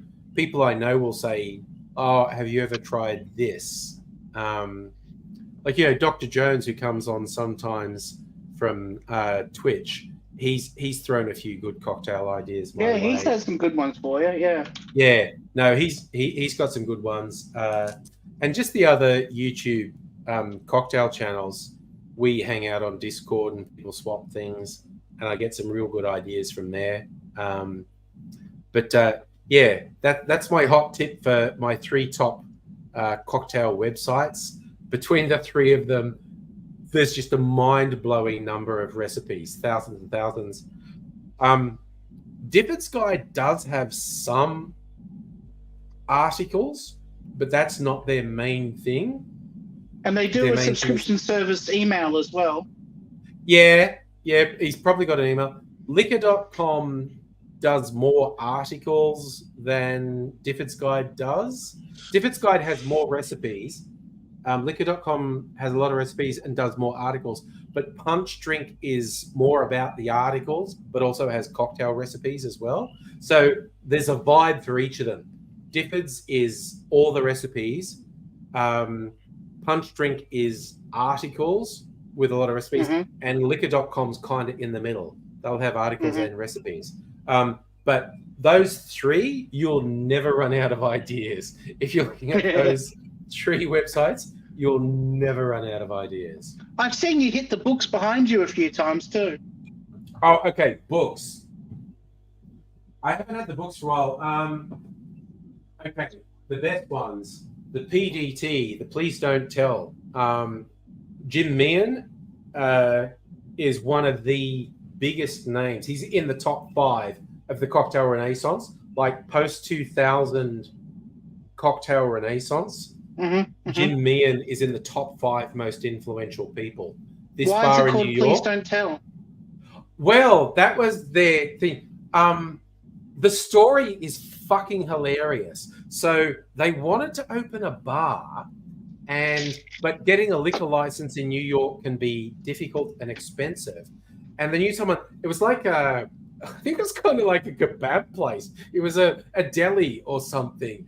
And but they had a license. They had a liquor license, and so they did this thing where it's like the deli, which had a liquor license. And then there was a thing that looked like a freezer door, but it was actually the entrance to the bar. And so it was like a secret. Wow, like a speakeasy. Like, yeah. Yeah, it was a secret bar behind the freezer door. So it was, please don't tell, because it was this whole speakeasy vibe. This book. Great. Also, they went for a whole vibe with it. They paired with an illustrator. The illustrations are great. I'm going to wait till that comes up on the big screen. Yeah. There's some one page, but nice. Very nouveau, Yeah, Art Nouveau. It's very Art Nouveau style. And there's some full screen double page ones as well. Oh, that's wicked. Yeah, with the deck chairs looking out on the sunset. Yeah. Lovely, yeah. So the PDT... That just screams out cocktails. So is that recipes or is that an actual book? Storybook? It's recipes and stories. Nice. Okay, cool. Now, this one is lesser known. Mrs. Angry got me this for Christmas, 5 years ago, when I was first probably 6 years ago, when I was first seriously getting into cocktails. This is a lesser known one called The Cocktail Chronicles, Navigating the Cocktail Renaissance with Jigger, Shaker, and Glass. And there's good stories in there, and he groups cocktails by theme. So there's little stories to go with the recipes. This is quite good. I've been nagging you to do that on your channel too. Yeah. Make up playlists of themes. Yeah. Yeah. This one's really weird. My daughter got me this for my birthday. She found it at the bookshop, the Nomad Cocktail Book. Leo Robacek is a fairly well-regarded guy, but I swear to God, the recipes in this are so complicated. You get all these recipes that have 10 ingredients. Some of the recipes you do on your channel are quite complicated. Yeah. It's like they vary between 3 and 8 ingredients. But this one, I swear to God, they're like 10 and 12 ingredients. Like this one. Oh, wow. Yeah. I just opened to a random page. There's a cocktail called Tinseltown Rebellion. It goes, 1 teaspoon of allspice dram, 1/4 ounce of passion fruit syrup, 1/4 ounce of Smith & Cross Navy strength rum, 1/2 ounce of lime juice, 1/2 ounce of black pepper syrup, 1/2 ounce of cachaça, 1 ounce of green tea yogurt syrup, 1 ounce of melon juice, 1 ounce of rum. It's just like, I don't even know what half those things are. Yeah. Neither do I. But this book has some really good stuff for syrups and infusion, but the recipes are so complicated. That's a level 12 bartender. Yeah. It really is. But this is like an encyclopedia. That's the one I've been eyeing off. Yeah, that one. Liquid I love Intelligence. The name. Yeah. Dave Arnold. Again, when I said about Jim Meehan being top 5, Dave Arnold's also in the top 5 most influential people. This is like an encyclopedia about the science of making cocktails. It's a fascinating read. There are recipes in it, but it's mostly about technique and the science of making cocktails. It's absolutely fascinating. Yeah, that one definitely got my attention. I keep seeing the spine of that on your video. Yeah, it's like an encyclopedia, as I was saying. And this is another recipe. Anything by Death & Co. Death & Co. have created some of the most influential cocktails in the last 20 years. They've come up with a dozen modern classics, and there's a few Death & Co. books, and this is really neat. There's a whole section in the front about how to run a bar, how to understand spirits, and then it gets into actually actual recipes. But so this is another one. This is like part encyclopedia, part training manual, and then just lots of really good recipes in it. But there's 3 or 4 Death & Co. books out. Any Death & Co. books are worth getting because, again, they're some of the most... here we go. You got, on Amazon, you've got Liquid Intelligence, the Cocktail Codex, and Death & Co. Modern Classic Cocktails. You can get all 3 books for $150. Oof. Okay. Oh, man. You saw this? Yeah, the Cocktail Codex is like Death & Co.'s science book. They're like explaining in the Cocktail Codex, they're explaining this is how things work in cocktails. It's not just recipes. It's like the science and alchemy behind this is how you build cocktails. So those are among the best cocktail books you can get.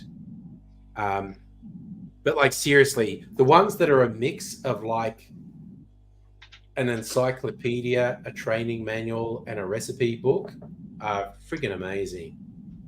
Oh man, you saw this? What's that, Pat? Oh, it's Madam Web. It's terrible. Did you see Madam Web? It's so funny how bad it is. Yeah. What did you like it, Pat? You know that. Pat likes everything. Pat likes everything. See, Pat's a nice guy. Ever since I watched the Man 2, I don't trust his opinions anymore. No. Pat's such a nice guy. Pat saying this is someone else saying that's the worst thing I've ever seen. No, that's not good. Good, bad. I know, that's me. But that's because you're such a nice guy, Pat. When you say that, that's like anyone else saying that's the worst thing I've ever seen. It was terrible. Yeah. I know. The way people have basically universally said this is terrible.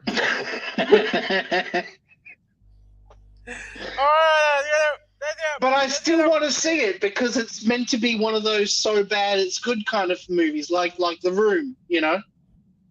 But it cost hundreds of millions of dollars. It was made by a director who had never done a single movie before. All she's done is TV. Yeah. It had all these good directors on TV. 20-year-old, 25-year-olds playing teenagers, talking like, oh my God, like what's that song? You know, Valley Girl by Frank Zappa. Yeah, Valley Girl. Oh, gag me with a spoon. Oh my God. I don't think I ever saw Valley Girl. Young Nick Cage, and that the song. I don't think I've seen that one either. Actually, yeah. I don't think I've seen it. And the theme song was by Moon Unit Zappa, Frank's daughter. That's the one I'm thinking of. That's for sure. Yeah. For sure. She's for sure. Yeah, she's a Valley Girl in a different. I learned that from Triple R Radio in Melbourne. Yeah, that's a classic, the old Valley Girl song. But it's pretty funny the way people have universally gone like Madam Web's the worst thing ever. It's just like I'm sure not going to pay to see it.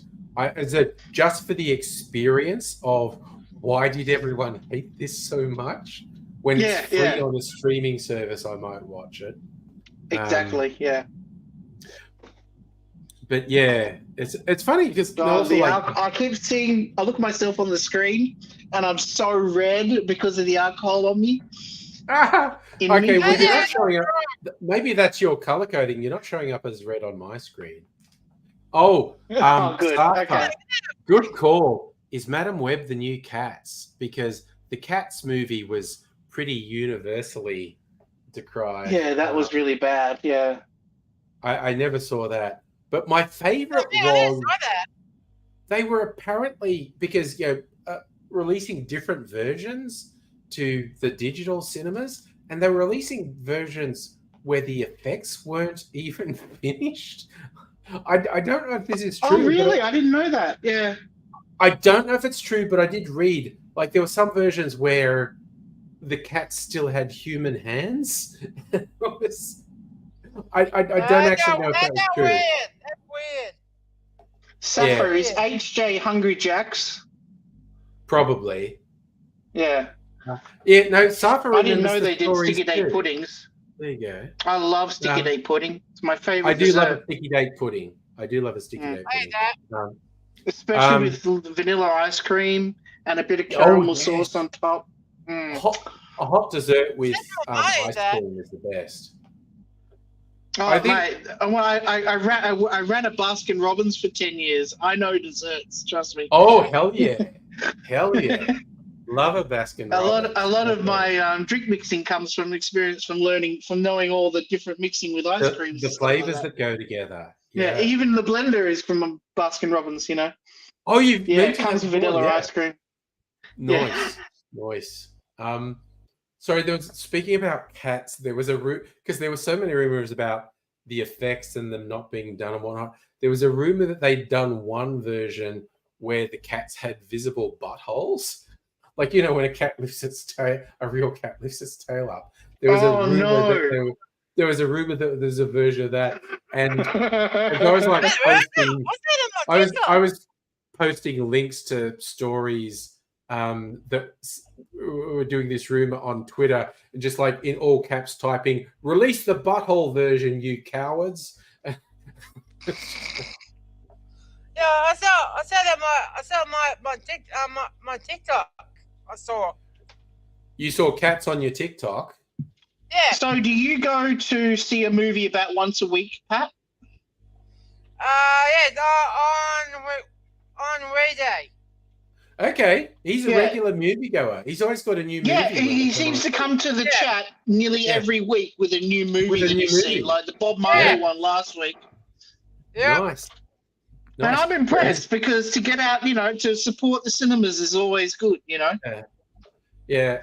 COVID, I used to go to the cinemas probably at least once a month, but COVID killed it. I just didn't I'm want a to be once a in, month now. Yeah. closed spaces with all people. But I went. It's like seriously, the last film I saw was Barbie, and prior to that, the last film I saw was June 1. Yeah. June 1. So I had to go that. see June 2 in the cinema.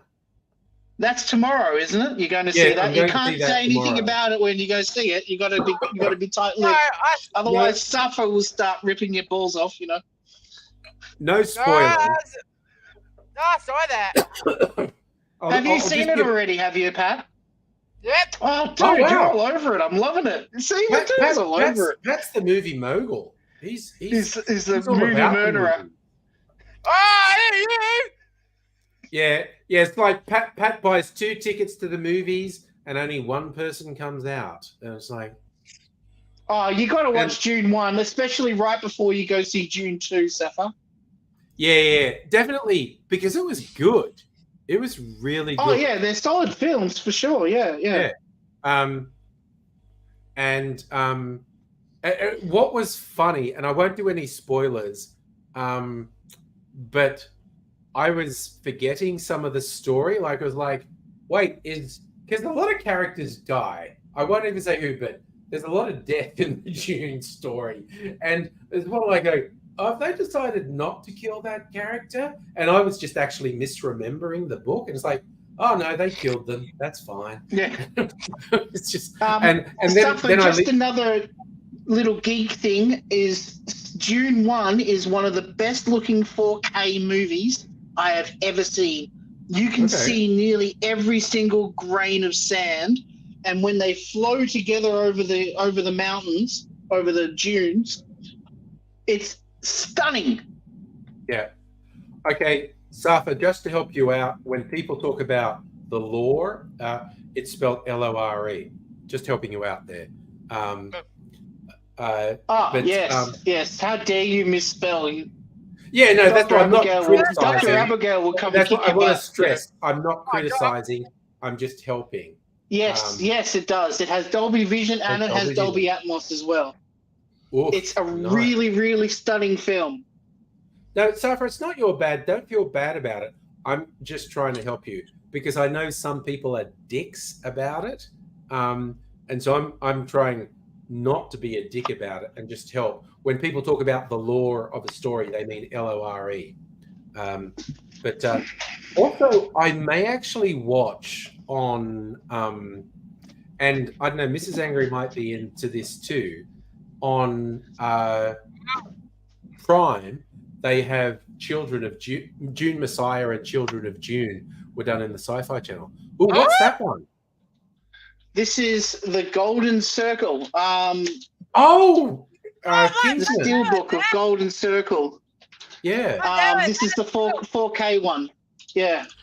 Yeah, Kingsman are fun movies. So good. Another really, really good 4K movie, Suffer. Sorry, we're just talking about really nice, beautifully presented 4K movies. Yeah.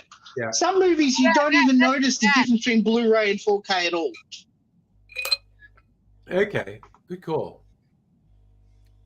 Sorry, I'm just getting geeky with Suffer because he loves the 4K movies and stuff, you know. We want to get geeky. We love the geeky. That's all about it. So, yeah. And start wishing 4K was cheaper. Well, don't we all wish everything was cheaper? Well, hit up the op shops. You can always find 4K and 3D movies a lot in the op shops, quite cheap. Good call. Good call. Yeah. You find all sorts of things. I have to admit. E.g., $4. Wow. Good score. And it's a steelbook. You know, that's $40 on eBay, you know? Yeah. God damn, good score. You know what's funny? With cocktail people, they're always going to op shops to get glassware. Oh, yeah. I've done that a few times now. You can get really nice glassware at op shops. I have to restrain myself. It's going, you know what?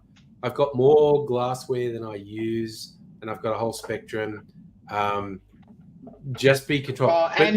Kitchen shops, I tend to walk past the kitchen shops, and I look in, I'm like, oh, they look nice. Oh, they got that twizzly stick. Oh, I want one of those, you know. Yeah. Oh, yeah. Just kitchen stuff. I've just got to be controlled. It's just like I'll see friends of mine post stuff on social media like, oh, I went to an op shop and they've bought another 20 glasses. And I'm like, okay. I get the desire to do that, but it's like I'm trying to be controlled. Sanity was a mass raid for discount discs. Yeah. Sanity was good. Yeah. Oh, it was heaven. That was so much fun. Nice that you cashed in on the closing down sale, by the way, Sar. I bought nearly 100 discs. Ooh, nice. Yeah. Oh, even stuff I don't think I'll ever watch. I bought so many things on sale that I haven't watched. I've got a whole shelf of physical media, and about a quarter of it I've never watched. And I'm just like, yeah, you know what? Someday I'll be stuck with no internet, and I'll have hours and hours and days and weeks of things to watch. Or you can bring it onto the live stream on a Friday and show us what you got, because I'd be curious as F to look at that. I used to do it years ago on Blog TV. There was a thing where it was a running joke where I'd just randomly go and pick like 3 discs from my collection, and we'd do a quiz. I would just do. Pat remembers this. I saw that. I would just do random hints like, okay, what movie am I holding? And I'd come up with some weird random hint for it, and people are trying to guess what I'm holding, and then I'd just give progressively more and more obvious hints as to what it was. And then it became a running joke that everyone would always guess Wolf Creek. When I was, what movie am I holding? People go, Wolf Creek. It's not a comedy. Wolf Creek. It's not Wolf Creek. It's a slapstick comedy. Wolf Creek, you know.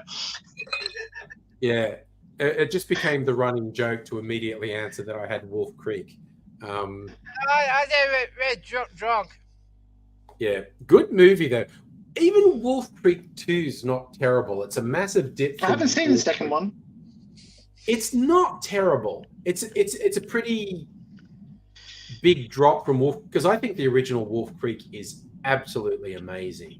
It's because it fucks with your expectations of like a horror slasher film.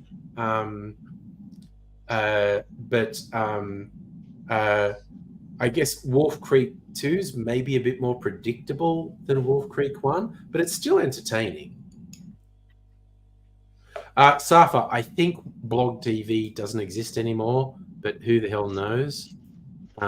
I certainly stopped using it a long time ago. You're drunk. I'm actually not that drunk. I should work on that. Hey. Oh, very good. Ah! You know it.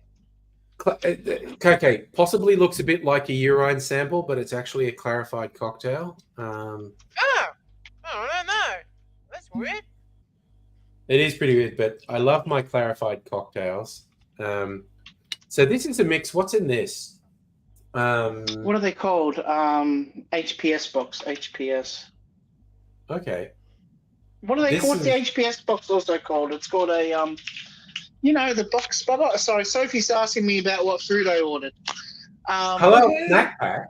The box that you can get the chicken and chips and stuff like that. Yeah. Hello, snack pack or what? Snack pack. Thank you. Yes, that's a much better term. Oh God, I haven't had a halal snack pack yet. Now I want an HSP. HSPs are heaven.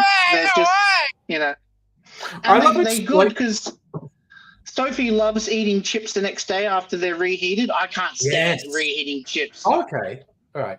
See, I love explaining an HSP to people outside Australia, and they say, well, "What is that?" You go, and I said, "Well, you know what a kebab is, right?" And they go, "Yeah." So imagine if you thought a kebab was too healthy. And it's like, get rid of those salad items and even the wrap and just have the meat and then do a layer of chips and a layer of cheese and then put some sauces on top. And that's halal snack pack. See, when I do it, I always add lettuce and onion on top. And it really brings together the flavors like a kebab does. Yeah, that's more like a kebab then. And you're right. That's probably a better meal at that point. And it's still not that healthy. I mean, really. That was. I bet something Paul and Hanson hates. Yeah. No. Years ago on Q&A, Sam Dastiari was on, and Pauline Hanson was on. And Sam was just talking about his electorate, and he just says, "No, Pauline, you need to open your mind. You'd love it. I'll take you out for an HSP." And she's going, "No, what's that?" And he goes, "It's a halal snack pack." And she just heard the word halal and freaked out. I lost it, yeah. And she genuinely lost it. And it's like, God, you're pathetic, woman. I mean, my God. Hey, Dr. Abigail, how are you feeling? Hello, Dr. Abigail. Hope you're feeling better. Oh yeah, just in case you're feeling like it, but no pressure. That's the link. But yeah, if you just. By the way, Doc, when I was saying cutting stunts before, Angry lost his shit and I don't think he realized what I was talking about. It's a concert by Metallica. Last week when I was showing off all my laser discs, Dr. Abigail asked if I can record a couple onto the computer for her. Yeah. And I did Alchemy like the next day because I can watch that any day of the week. Then I just kind of put them next to the computer and I didn't really get around to doing it. But I did cunning stunts today. Nice. While I was out the back. Yes, it's a concert by Metallica. Is that how? Geez, it got hot where you were today, Pat. No, not today. On the next Friday. Oh yeah, during the week. During the week, it's going to that's get nothing. hot. That's not too bad. No, it's actually not that bad. Yeah, it's kind of like everyone was braced for a disastrous day. Honey, nice buy. You know on Wednesday, fly hot. Yeah, that's real. Hot. Oh, also, yeah. Heine, the original Star Wars. I actually know someone who had the original Star Wars movies on Laserdisc, and those Laserdiscs are actually the closest version To the original cut, yeah. theatrical release that exists, because they kept doing different cuts on different video releases.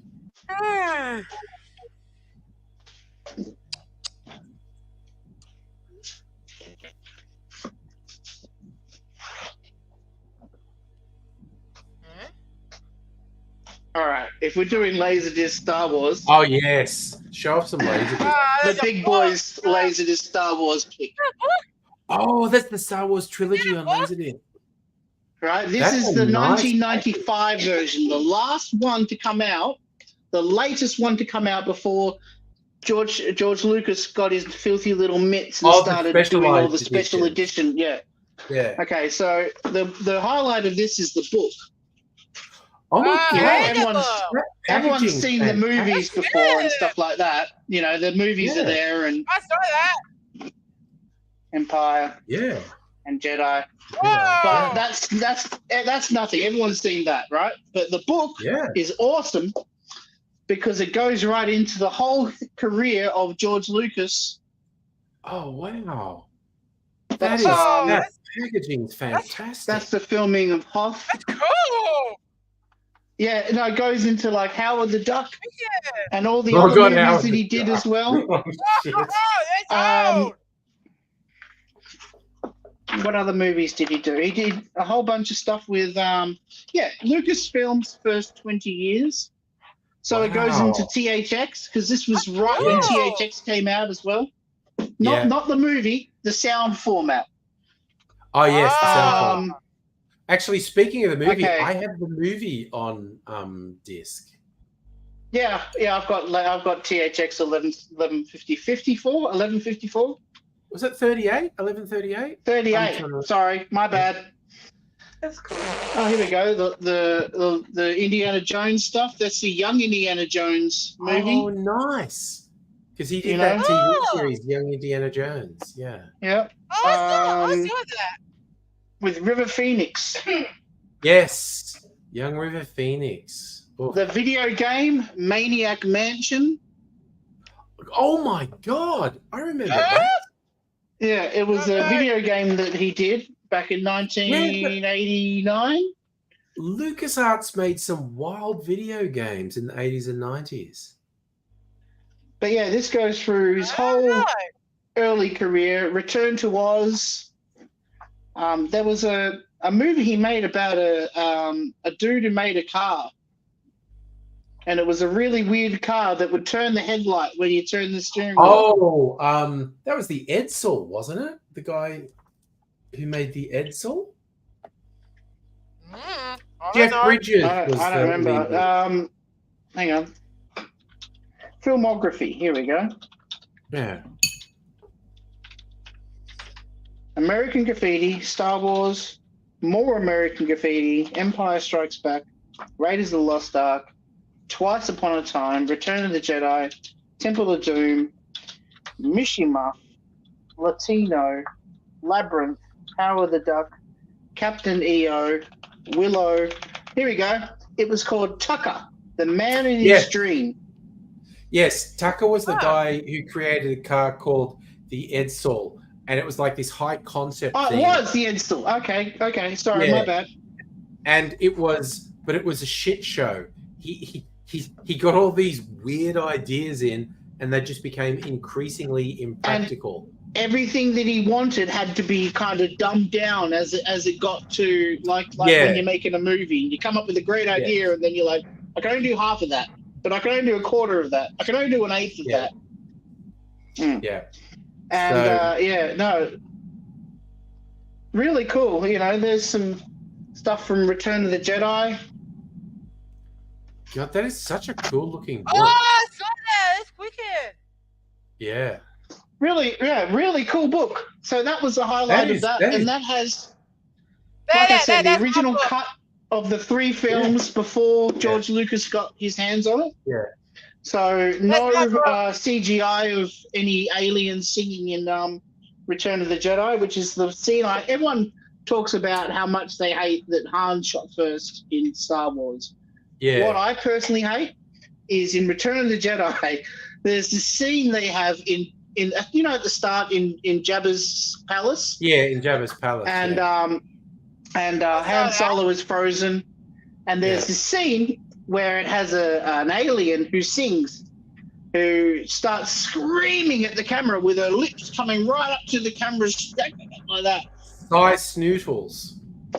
Oh, so annoying. Yeah, yeah. And even they got rid of the original in one of the versions. They got rid of the original. Oh, God, sorry, my brain stopped working. The little furry guys in Return of the Jedi, the Ewoks. Ewoks. They got rid of the original Ewok song that Jawa, Jawa, jump, jump, jump. They got rid of that and put in something else. It's ridiculous. Seeing we're doing Star Wars, I'll finish off the rest of them here. Oh, hell yeah. More Star Wars shit. This is the 2000 release. This is the one that came out and had the making of episode 2 on it. Nice. So this one has George Lucas's greasy little hands going all over it. This is the special edition version. Yeah. So it has all the bits I don't like, but it's a really good pressing. It's really good high quality pressing of the film. Yeah. This is the making of Return of the Jedi, all the creatures and stuff like that. Oh, yeah. With lots of exclusive features on it. I see like Japanese characters down there. Yeah, these are Japanese obi strips, they call them. Yeah. There's special effects for Empire Strikes Back. Yeah. Nice. We would have got caught. From Star Wars to Jedi. Nice. So those are all special effects and making of stuff. Yep. And there's one more. That's this is the making of Star Wars, hosted by C-3PO and Obi and R2-D2. Nice. Okay. And then Ewok Adventure. Oh my God! The Ewok Adventure. Little boy. They're like Caravan. So there's another one of these. There's this is number 1, Caravan of Courage, and there's the second one as well, and I haven't got the second one yet. Oh wow! What's that one? I saw that. And then this is Star Wars Episode 1, Phantom Menace on Laserdisc. This is a very, very late release, one of the last ones that ever came out on Laserdisc. Yeah. You can only get it in Japan. Nice. I've got this on Blu-ray though, so to be honest, I don't really watch this version because the problem with it being in Japanese, whenever they speak their alien language, the subtitles come up and they're all in Japanese. In Japanese. So, you kind of like, I can't understand what they're saying, That's weird. Yeah, that's pretty funny. That's the whole thing. So yeah, that's my Star Wars collection. I've got a pretty well concentrated Star Wars collection. I think there's another version you can get called the Complete Jedi Edition. It's called, and they're white covers, and they're the best version you can get. But I'm kind of content with the way they are with what I've got here. Yeah, you got a pretty good collection there. Yeah. Nice. Yeah, that's right. It's just kind of impressive when they're on Laserdisc because they're so big. And the covers are really nice too. They are. Yeah, Safa, that's the thing. Laserdiscs had died by the time episode 2 and 3 came along. Yeah. Are we going? But I have just DVDs. I have a box DVD set of Star Wars, and it has the special versions and the not special versions. They're not the absolute original versions of the cinema releases, but they're close to it. Here we go. Oh my god. These are the Oh, music yes. discs. I That's thought a I'd bring pile. up. Now I'm That's ready a for pile of music discs. now. Yes. Okay, so we were working our way from Z to A because I don't know why, just did. Yeah, just And this. Just we are. Oh, this is technically under Pink Floyd. It's the The Roger Wall. Waters The Wall. Yeah. Roger Waters. And Yeah. it has lots of special guests on it. You know what I mean? Like Yeah. Jerry Hall, Brian Adams, Sinead O'Connor. So he gets a whole bunch of celebrities to come in and sing the songs with him, Yeah. Cool. which is cool. Okay, so more Pink Floyd. This is the Oh, Laserdisc for Pulse. was that Dr. Pulse? Abigail had the CD of it when you were over at her Yeah. place the other week. Yeah. Yeah, so Yeah. this is the Laserdisc of the same thing, the exact same thing. Oh, nice. Except it doesn't have the blinking light, which is a shame. No. Doesn't have to Okay. Pink Floyd in concert. This is going back a bit more. This is 1980s, so this would have been around the time of Oh, yeah, this with the light bulbs, Learning to right. Fly. Yeah, this is the Delicate Sound of Thunder album. Yeah. Live concert. Yeah. There's a photo I've got that I'll post up on Discord that has that famous driver, not Nicky Lauda, the one that Eaton set up, and he's playing with his lasers player, and he's got that laserdisc in his hand, which is really cool. Hey, Doc. So the concert's Of course, audio? the music. You've seen them. I ripped one of them for you. Some are concerts, some are music videos. It depends, you know. Okay, so they're mixed. This is a movie, but I've got them with the Pink Floyd discs anyway. Oh, The Wall. Oh, I love that. Yeah. I did this my year 11 communication project on this, Okay. which was cool.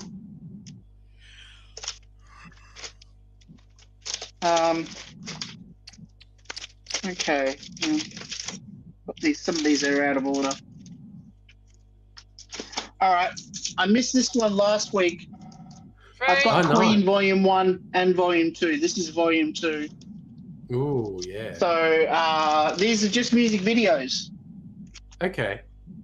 So we got It's a Kind of Magic, Under Pressure, Radio Gaga, I Want It All, I Want to Break Free, Innuendo, It's a Hard Life, Breakthrough, and Who Wants. So this is right up to the last year, 1991. This would have been. Yeah.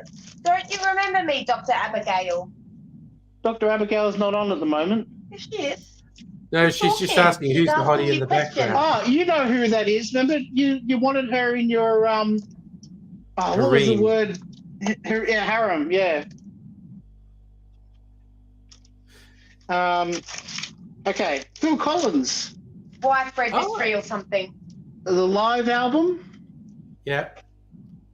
What year's that from? and this would have been 1992. Okay. So this is after he did this album.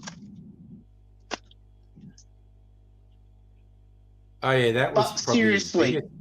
That was probably his This is biggest the album. one where he did the not his biggest. His biggest I thought would have been Face Value with In the Air Tonight. But That this was the was breakthrough 1989. Yeah. I Face Value was love the one Face that made- Value. Yeah, Face Value was the one that made him a superstar. Yeah. Yeah. But this one came out in 1989 and it had Another Day in Paradise about the Yeah. homeless people. Yeah, that was Mm. all over the radio. Yeah. I remember spending my summer in Phillip Island and it was all over the radio. Yeah. Speaking of a bit more Phil, this is the greatest hits. And then Genesis, because of course I'm going to put them together. So this is 1993. So this came out after the I Can't Dance album that came out. Yeah, that was good. I like that album. Then we got Peter Gabriel's Secret Vision. Because if you're going to have Genesis, you've got to have Peter Gabriel there. Otherwise, you got no shame. Yeah. So Sorry, Dr. Abigail was just complaining about the low stream rate. I realized I probably still had Red Dead running in the background, even though I wasn't playing it. So I shut it down. That might improve our bandwidth. Red. Bit more Peter Gabriel. This is like a greatest hits disc of all the music videos. Because these music videos were like next level stuff. Oh yeah, no, Peter Gabriel was cutting edge music videos. Yeah. One of these discs has not this one. There's another one called Us, and it has instructions that goes into. So there were these kind of units that you can go to theme parks and get into, and they had hydraulic machines underneath it and would rock you back and forth and side and stuff like that. And at the same time, you're watching a visual on the screen. And the US disc had code on it, so you could stick this disc into the player at these fun fairs or whatever they were, and it would play the song, and it would also have instructions for the ride to move around with the movie. Okay, no. Okay, anyone who's seen Malcolm might know who this is. There's a movie called Malcolm where he invents stuff and stuff like that. He's a wild inventor. So there was some music that was done for it by the Penguin Cafe. Oh gosh, Penguin Cafe Orchestra. Yeah, I'm a big sucker for this kind of music. It's really cool, very different, interesting. Yeah. Hey? Have you seen Malcolm? It's a good movie. Oh. He disappeared. You're back. Disappeared for a second. Okay. This is Invisible Touch. Genesis. But the disc, so it's Visible Touch. Oh, there you go. Okay. Yeah. So basically the music videos from Invisible Touch, the album. Yeah. Oh, nice. This is one of my favorite discs. There was an album that came out by the Pet Shop Boys in 1992 called Very. Yes. It's one of my favorite CDs when it came out. I loved it. That's one of my favorite Pet Shop Boys albums. Yeah. Go West. It had the Absolutely Fabulous song on it from the TV show. Oh my God. And this is all the music videos. And when these music videos came out at the time, they were really high quality too, because they were lots of CGI and stuff like that. Yeah. Pavarotti and Friends. I don't know why I've got this, but it's there. We'll just move on. Okay, I went to this concert in 1995. This is Robert Page. Sorry, that's Plant. No, that's Page. Robert. That's Plant. Jimmy Page. I got it backwards in the I got it backwards in my camera. So Page and Plant did sort of this Led Zeppelin concert, but with an Arabic orchestra. Oh wow! And it's really cool. Okay. I remember going to on my birthday when I was 15 and going to see this, and I'd seen it already on those MTV Unplugged shows. Yeah. But when I went to see it live, it was the last gig of the whole tour. And so they did like an extended double encore, and everybody got dressed in big furry outfits and did Black Dog and Rock and Roll. I was, Oh my gosh. It's amazing. So Dr. Abigail's saying you should have a concerts and musicals channels on Plex. Huh. All right. There's a music video channel on my Plex, Doc. Right. God, Graceland. That was such a big album. Yeah, this is the live concert of it, so it has all the live energy, with it. This was actually done in Africa as well. Yeah. This is my very first concert that I ever went to at the MCG in 1992. It was the Paul McCartney New World Tour. Okay. And it was promoting the album had Hope of Deliverance on it. I can't remember what the CD was called anymore. It was so long ago now. But it was amazing, being a Beatles fan growing up and seeing Paul just, Yeah. 50 meters away from you at the first, as Yeah. my first concert. Yeah, Amazing. Just amazing. that's pretty good. That's pretty good. Nice collection. I like that. Hang on, one more to come, Yeah, and no I think more, we're pretty Oh, much yes. done. More to come. Yes.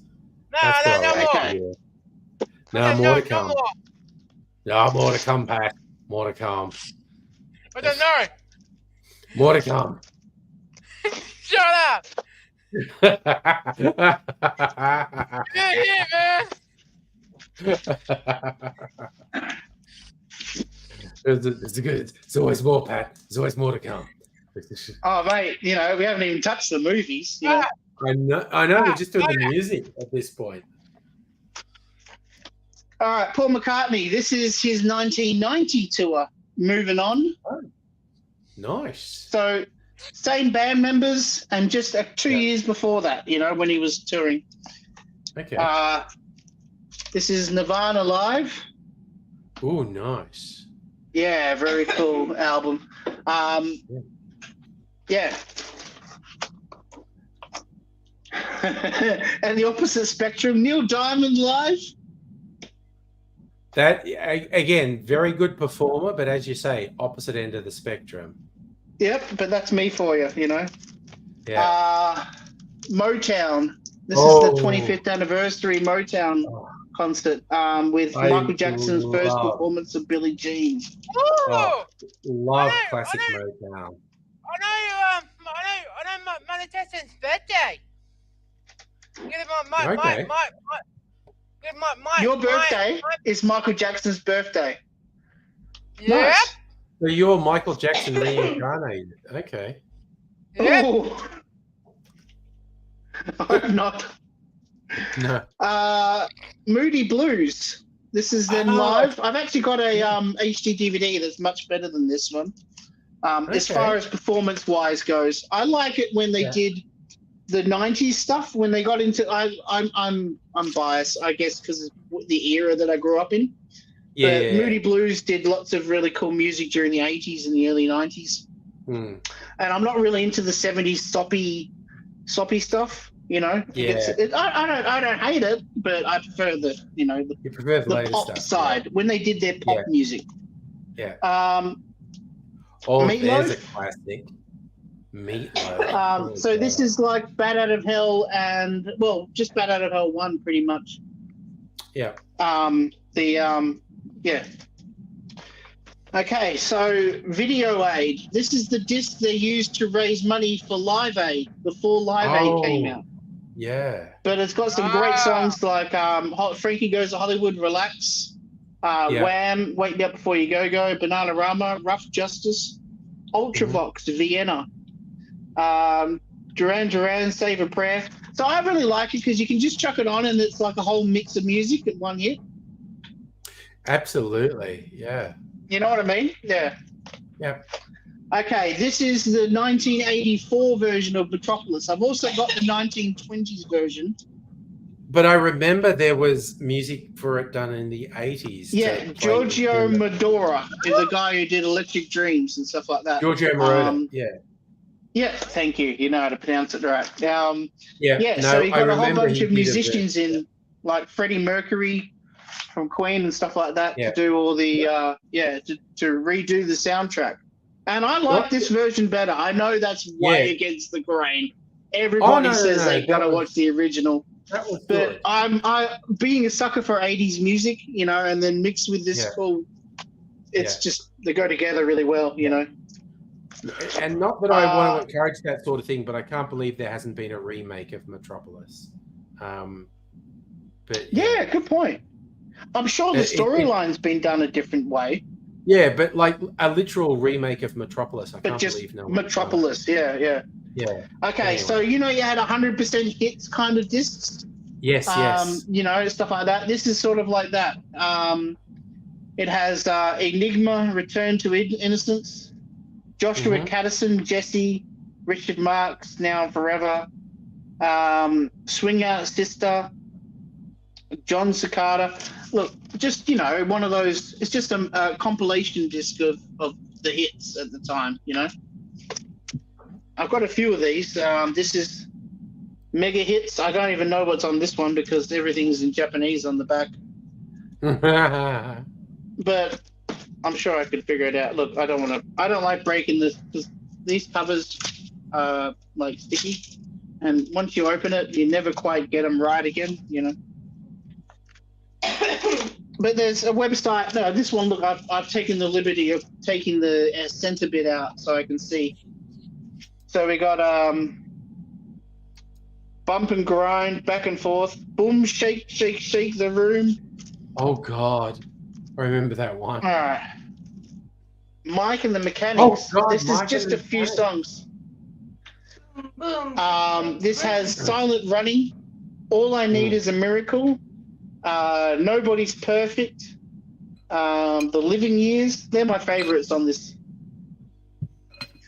Good video clips too. They did really good video clips as well. This is another one of the compilation ones of all Britpop songs. So we got Supergrass and Blur and Radiohead.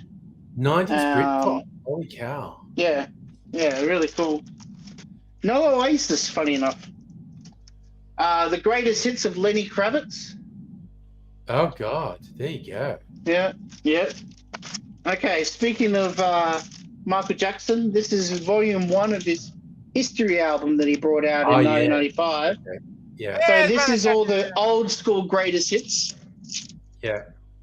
And then you got the newer one, which is volume 2, that has stuff like They Don't Care About Us, Stranger in Moscow, has the complete full Smooth Criminal on here. All right. Yeah, just the hits that he had in 1995. Yeah, on that, so it was the like, because the second one. CD were like was new songs, and the first CD was like a greatest hits. Then we got Moonwalker. Oh my God! Did anyone ever see that movie? I never saw that movie, but The last half of this movie is the actual movie part with Joe Pesci as Mr. Big. yeah. I saw that. Wake me up before you go. What are you playing? Unreal Tournament. Unreal Tournament. Okay. There you this go. is Mega League Moonwalker. yeah. Oh, it was on TV all the time when I was a kid. This Oh, is yeah. a Dangerous album. Yes. I love that cover. I played the shit out of that CD when I was 12. Okay, this is another one that's a whole bunch of artists that I like. It's called Message to Love, and it's the Isle of Wight Music Festival. Oh, So we got Jimi nice. Hendrix, The Who, Free, Tiny Tim, Donovan, The Doors, Moody Blues, Chris Christopherson, Wow. Joni Mitchell, Miles Davis, Leonard Cohen, That's a hell of a Emerson, lineup. Blake and Palmer. Wow. Yeah. That's an incredible Stuff. lineup. I'm a big T-Rex fan. Oh shit! So I've got Mark a few Bolan and T-Rex. So Yeah. this is volume 1, all of his early stuff, which is my favorite era. Let's be serious. that's the best. His stuff. best era Yeah, was stuff. 69, 70, you know. So, you know, Get It On, Jeepster, Life's a Gaff, Telegram Sam, Metal Guru, Hot Love. Yeah. Anyway, I'm going to turn off my camera so I can eat because I don't want to be rude and eat on camera. Which is a Okay, good call. but Eating on camera That's is a good dose of some music, that's for sure. That was fantastic. I love that selection. It's really Yeah, good. more, yay. More. Yeah, I'm mate. going to go out and get some back. I I'm don't going to go know. out and get some. No, yeah. No. No. Just for you. No. Just for you. Just for you. No, Just for you. Yeah. No. Yeah. no, Yeah. Yeah. shut up, Just for you. Ed. Yes. Yes. No, Just for you. shut up. Yes. I'm going to go out and get. I'm going to go out and get a handful of discs. I'm going to do it I don't know. because you want it. Just for Pat. For Pat. I'm I gonna don't do know. it. No, you can't wait for me to do it. You can't. No, I didn't know. No, you can't wait. Okay. I've got. No, you absolutely can't wait. I'm still waiting to see your second box of CDs that you've got to do. I know, and I don't know where they are. You've lost them, yeah. They're somewhere. I think there's also actually one more box of vinyl. I'm not 100% sure, but I think there might be. Okay, Pat really wants me to go out and get some discs and show them off. No! Oh, yes, please. Thank you, Pat. I'm so glad you suggested that, Pat. I didn't know. I didn't shut up. Yeah. Oh dear. I tell you what. Okay. Oh, I'm coming to watch. Just watching. Okay, you're just going to watch. Yeah, that's All what right. he keeps saying, Mega Leech. Pat keeps saying, go and get I some don't discs. know. And throw them out. I Go. didn't know. Go. She's saying Joe Pesci made a song and a music video. I did not know that. That sounds horrifically bad. Joe Pesci made a music video called Wise Guy, and it's so cringe. That genuinely says so. Tell you what, I am going. Don't annoy Pat. Wake up one night face to face with smileys. Yeah, he'll be. There'll just be this face. Yeah, see. Now the true colors come out. He always acts innocent, but you know. All right, you know what? Because I'm going to be gone for a couple of minutes. I might put the AIDS the Apocalypse video on. Where are we? I'll just find it. Or actually, you know what? I actually just had an idea.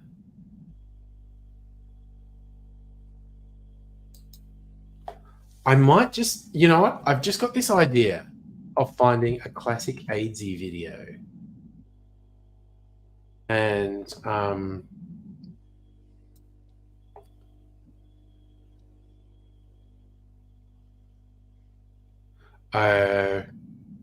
AIDSy's toothless tongue twisters. AIDSy needs new teeth. I was when I was mean and making him do tongue twisters when he had no teeth. There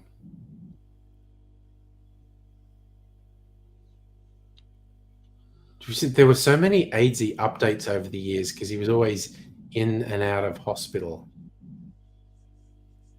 I'm trying to think of a fun one to put on while I go out for a couple of minutes.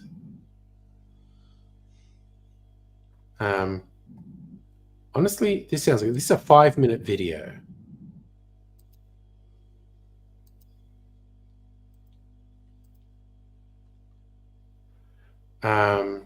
From 10 years ago.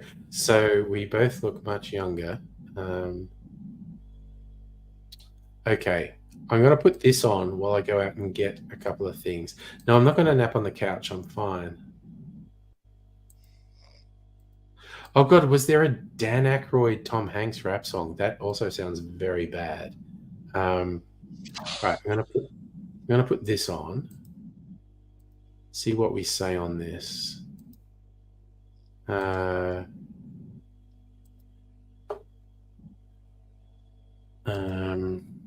This and this is 5 minutes, so I'll be back in 5 minutes. With AIDSy, There you go. discussing things of great import. Decided to pick the lad up. He'd been lounging around enough. Needed to come in, get to work. Stop with this, my legs are bleeding, I can't move routine. Malingering. Yes. That's what I was doing. I was freaking malingering. And I would have got away with it too if it wasn't for those meddling. Yeah, well, and I picked him up in the car, but the drive was not without its troubles. I blame myself. Yeah, I kind of blamed everyone else on the road, like everyone. You had cause. I know, right? You had freaking cause, right? And I'm not even joking. I mean, seriously, people just pulling out side streets, not indicating U-turns. Oh, what lane am I in? What lane am I in? I don't know how to drive. I'm going to do the crazy weave of life. Yeah. And now I'm going to stop. And what particularly frustrated me is I don't believe people are actually that stupid. I believe it's a conspiracy. Well, fair. That's fair. I believe they plan it before they get out. Hello. And I believe they deliberately do it to mess with me. They must do. They must put an RFID chip on you somewhere. The worst thing is that when I've had enough and I force their car off the road, Which is just... drag their body from the wreckage and start stomping on their fucking head, they act like they're the victim. Yeah, they always give a bit of, which is, which we always interpret as why for a broken and smashed mouth. And that's what I always said. Well, yeah, that's what everyone says. Yeah. Like literally, Every they all time. say it. Every time we've ever done it. If you really expect me to believe that you don't know what's going on, Scoff. you're going to have a better story than and choking on blood and tears doesn't do me. No, doesn't cut it. Doesn't cut it. Might cut it if you're a 12-year-old Vietnamese girl dying in a bath with nitric acid, but no, still no. No, not these people in traffic. It's just, you know what? If you can't handle it, if you can't deal with the natural consequences of your actions, don't leave the house. That's what I'm saying. Don't leave the house, and don't also get involved unless you want to be granted the gift of Picadio. Yes, and I suggest you go and research that on Google with Safe Search off. That's a real thing, and that's what we do to the ones we like, okay? So don't mess with it. We'll give them the spelling, Peccadio. That will do it. Yeah. Because I'm about to say it's an odd word and people might misspell it. We want them to get the right information. Other spelling is Percado. There you go. Okay, yeah, that's probably like the real spelling. Well, they both work. One of them's Latin, one of them's Italian. But there you go. Yeah. So if that's your research project for the day. Google image search, Safe Search off. Put that in there. That'll be the worst thing you saw since I told you to look up the disease AIDS he had in code grey.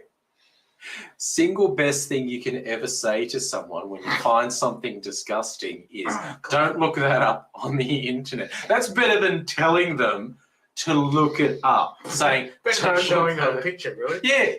It's one thing for you to show them yourself. You won't like it. Don't look at it. You won't like it. Because then they can't resist. Yeah, and then you can see them like the addicts that they are, making little deals with themselves. I won't look for an hour. Yeah. Oh, no, I've gone for an hour. I won't look for another 5 minutes. I'll only look with one eye.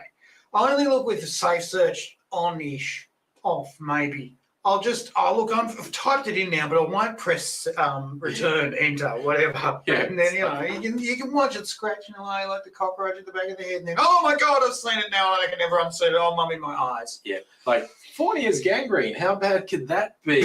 Let's scoop my eyes out with a spoon. And you know what? It's worse than just looking up Fournier's gangrene is when you know someone that's what happened to them.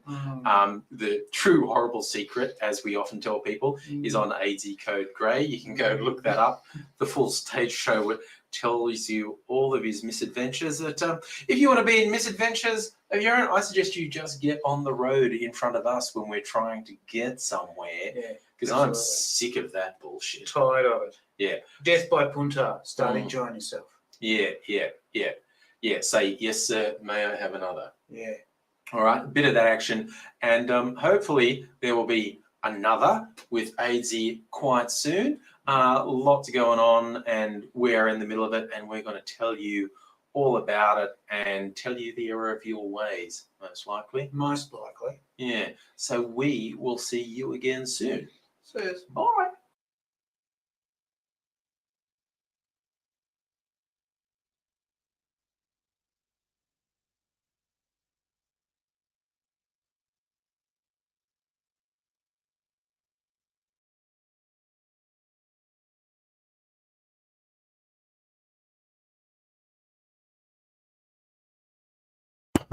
People do look that shit up. People absolutely look that shit up. Oh, wait, Pat came back. Pat came back. There he is. That's the thing. I was muted. I got a big pile of discs because Pat asked me to. Um, man, not again. Also, I've just got to finish making. I was making another chocolate sazerac because I like them so much. So I need to put. Yeah, the you're cream not in. drunk. What? Not me, Pat. This is not an alcoholic Me beverage. too. Oh, No, there's no alcohol in this, Pat. There's no alas. alcohol. Yeah, alas. Oh, No. There's no alcohol in this, Pat. Oh. Okay. So I'm just going to stir that up. All right. So I literally just got a random collection of videos. So we'll see this. Oh, okay. Oh God, I've got some of my Asian films here. House of the Flying Daggers. This is. You've got this one. This is awesome. Yeah. House of the Flying Daggers is so good. It's I saw that. just It's wicked. massive Chinese soap opera action war thing. It's really good. What's this one? Oh God. Okay, Battle Royale. This is really messed up.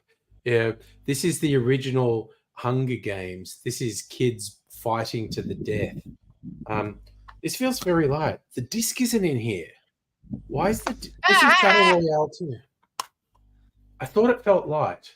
Wait, but this is Battle Royale 1. Okay, Battle Royale 1's here. This is the original Hunger Games anyway, Battle Royale.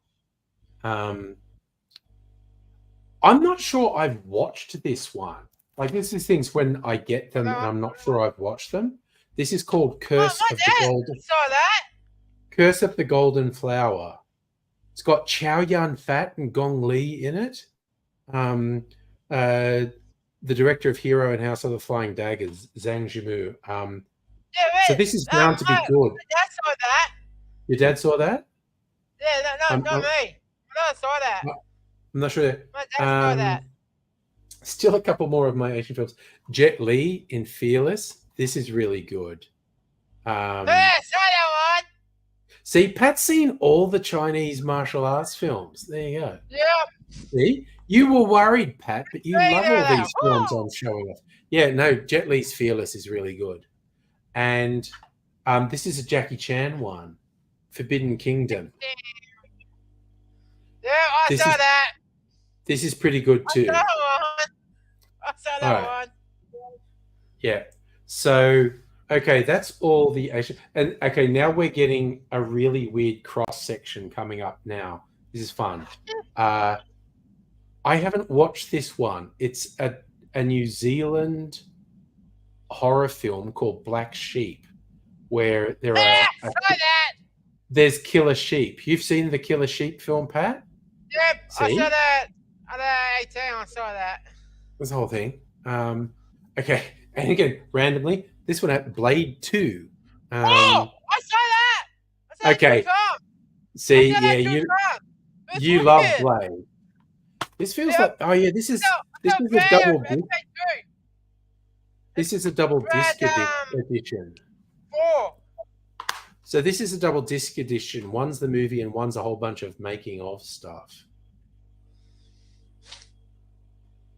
Oh, okay. See, okay. Dr. Abigail, I noticed you and Mega Leech, AZ literally invented a term that he thinks is true, Picadio, and it doesn't exist. He made it up. It doesn't exist, and he would swear blind it was a thing. Okay. Someone gave me this. I've never actually watched it. The Brothers Grimm. Hey, I saw that. See, Pat's seen it all. Matt Damon and Heath Ledger. I saw that with my mom. Saw it at your mum's? Yeah, I saw that with my mom. My mom saw that. So someone gave me that, and I've never watched. Okay, sorry. Randomly in here, there's a burnt disc. Someone's obviously given me. This is a Ghost in the Shell movie, Innocence. You haven't watched it. Okay, now this one I've watched, but for real, it was on special, and I got it, because it's called Lesbian Vampire Killers. I never saw And that. it's not lesbians who kill vampires. It's guys who kill lesbian vampires. So I never saw that. yeah, no, it's very silly. It's an English movie. Oh. It's very silly. And okay, look, I it saw that. ran The Avengers, the first Avengers movie. Saw that. Yeah, I everyone saw saw that. that. I saw that. I saw that. I saw that my worker. Yeah. Okay, and here's one of the most depressing films you can ever watch, an animated film, Barefoot Gen. This is about Hiroshima. You don't want to watch it, Pat. It's so sad. I never saw It's so that. I depressing. never saw that. Okay, Dr. Abigail's a lesbian vampire killers fan. Nice to know. This is depressing as hell. It's good. Yeah, It's very good. And while I'm on the topic of high quality, meaningful films, Big Tits Zombie in 3D. Saw that one. I love saw that. one. I love that you've seen Big Tits Zombie. And look, Yeah, I I've saw got that.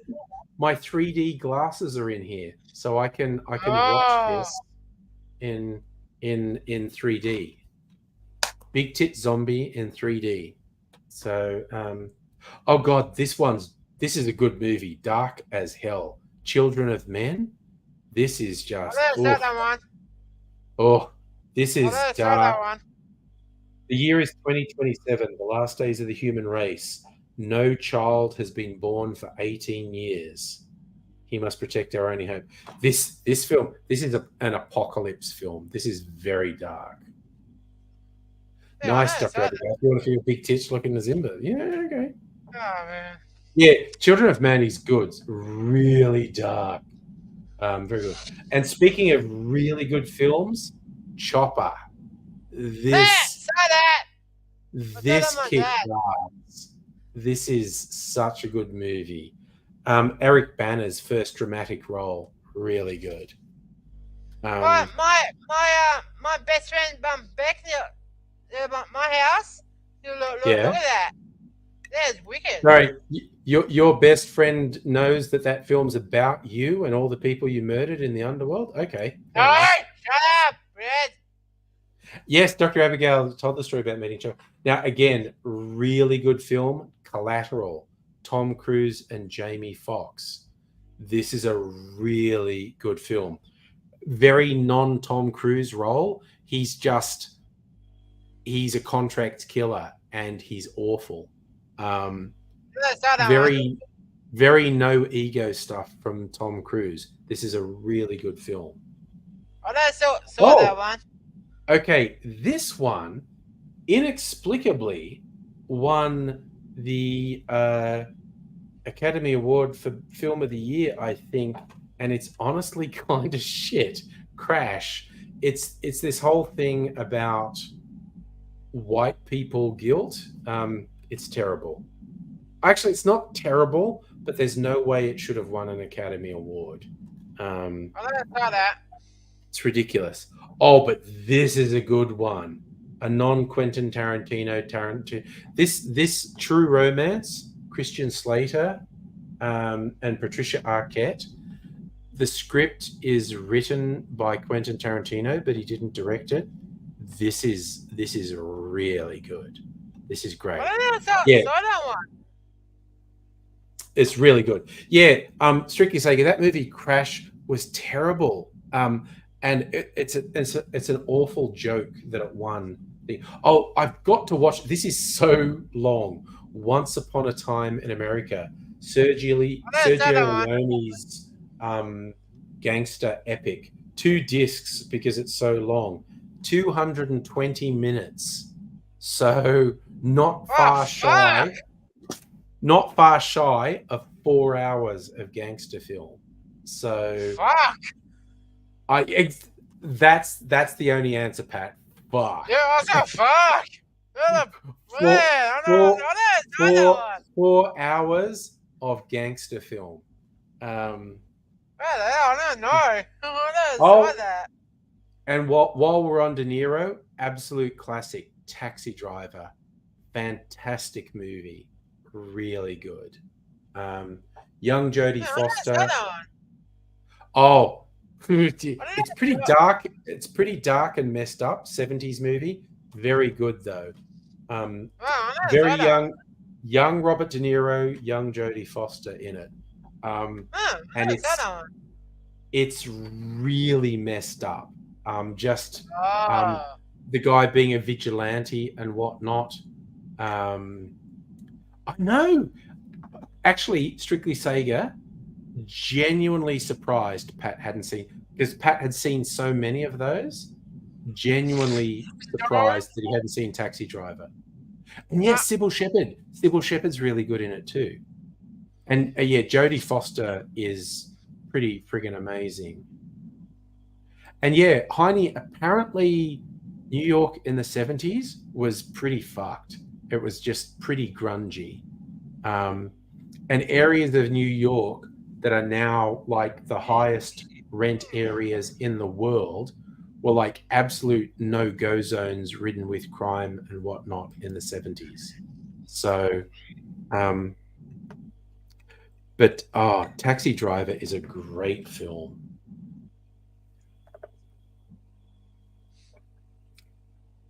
Oh my God. I just made yet another version of the chocolate Sazerac, and I put coffee whisker. No, Pat, there's no alcohol. There's no alcohol. I feel you. I don't know fun. No. I don't know fun, man. There's no alcohol in a Sazerac. It's like, yeah. No, I don't know fun. Yeah, actually, Pat, with all the other films you like, I actually think you'd like Taxi Driver. But it's very interesting because 1970s, they made films different in the 1970s. But still, honestly, one of my all-time favorites, and what I think is structurally a close to perfect film, is The Godfather. The original Godfather movie. I know a lot of people like Godfather 2 more than Godfather 1. I'll have to go back and rewatch it. But for me, the original Godfather is so good. Oh, yeah. That's the thing. Ghostbusters. Oh, you want to see the new Ghostbusters? Yeah, I know that soon. Yeah, I think a lot of people want to see that one. Yeah, soon. I know. Yeah, it's out very soon. Yeah. I know. Look at that. Yeah. So see what Strictly Seki says, Pat. Have you ever heard someone like do the line from a movie going, "You looking at me? Are you looking at me? I don't know. See anyone else here?" That's actually in Taxi Driver, and apparently Robert De Niro basically improvised that. It's like Scorsese told him, like, "You're getting ready to go out and challenge people," and he's just looking at himself in the mirror, going, "You looking at me? Are you looking at me? I don't see anyone else here. You must be looking at me."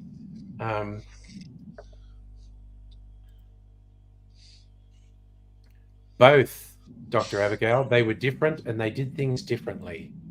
But everything about the pacing was quite different in 70s films, and the visual language was different, but some hold up more than others. Actually, I probably am due for a rewatch of The Godfather, because what I always carry with me is the structure of the movie. The Godfather was absolutely amazing.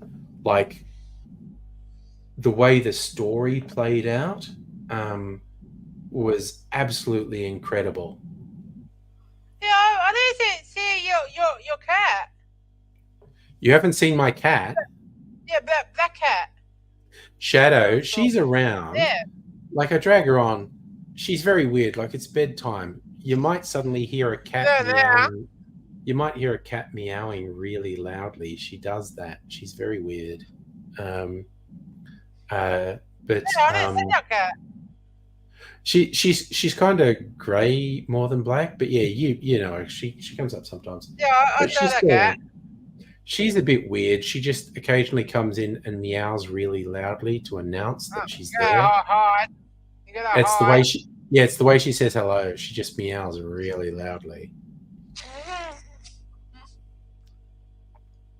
Strictly Sega, you want me to get what is Mims? Is Mimsy keeping Raymond company? Is Raymond fostering Mimsy? That could be what's happening. All right, I'll go put these back. I'll do it. Pat, do you want me to get some more discs and show them off? Yes. Okay. All right, That's like, no, don't delay. Pat's going, don't delay getting discs. Do it straight away. Don't delay it at all. No, you're gonna kick ass. Okay, you'll kick my ass if I don't get more discs. Okay. No, I said get out of there, no gas. Yeah, man. I had that one.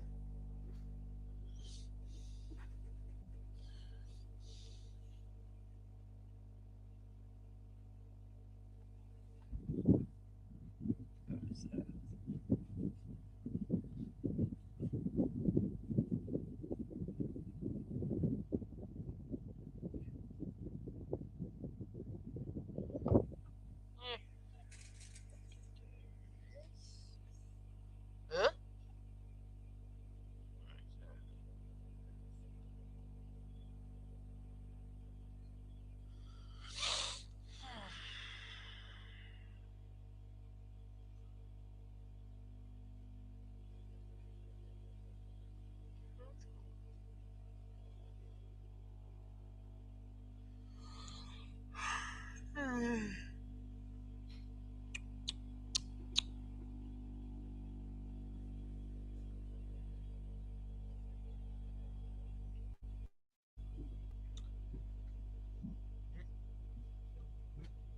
Oh, okay.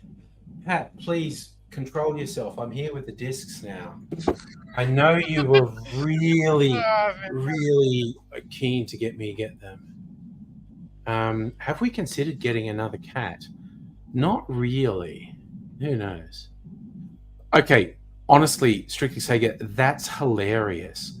We have so many birds in the backyard, and Shadow never chases them. It's hilarious. Hello, Hannah, by the way. You are late, but it's really nice to see you. So, okay, Hannah, you're late to the thing. Pat won't keep quiet about me getting these discs and showing them off, so I just had to get some. Oh, Strictly Sega's coming back. Finish dinner. Hey, back. All right. Hang on. Hey, bad boy. I got some more. Okay. This is some random ones here. Movies.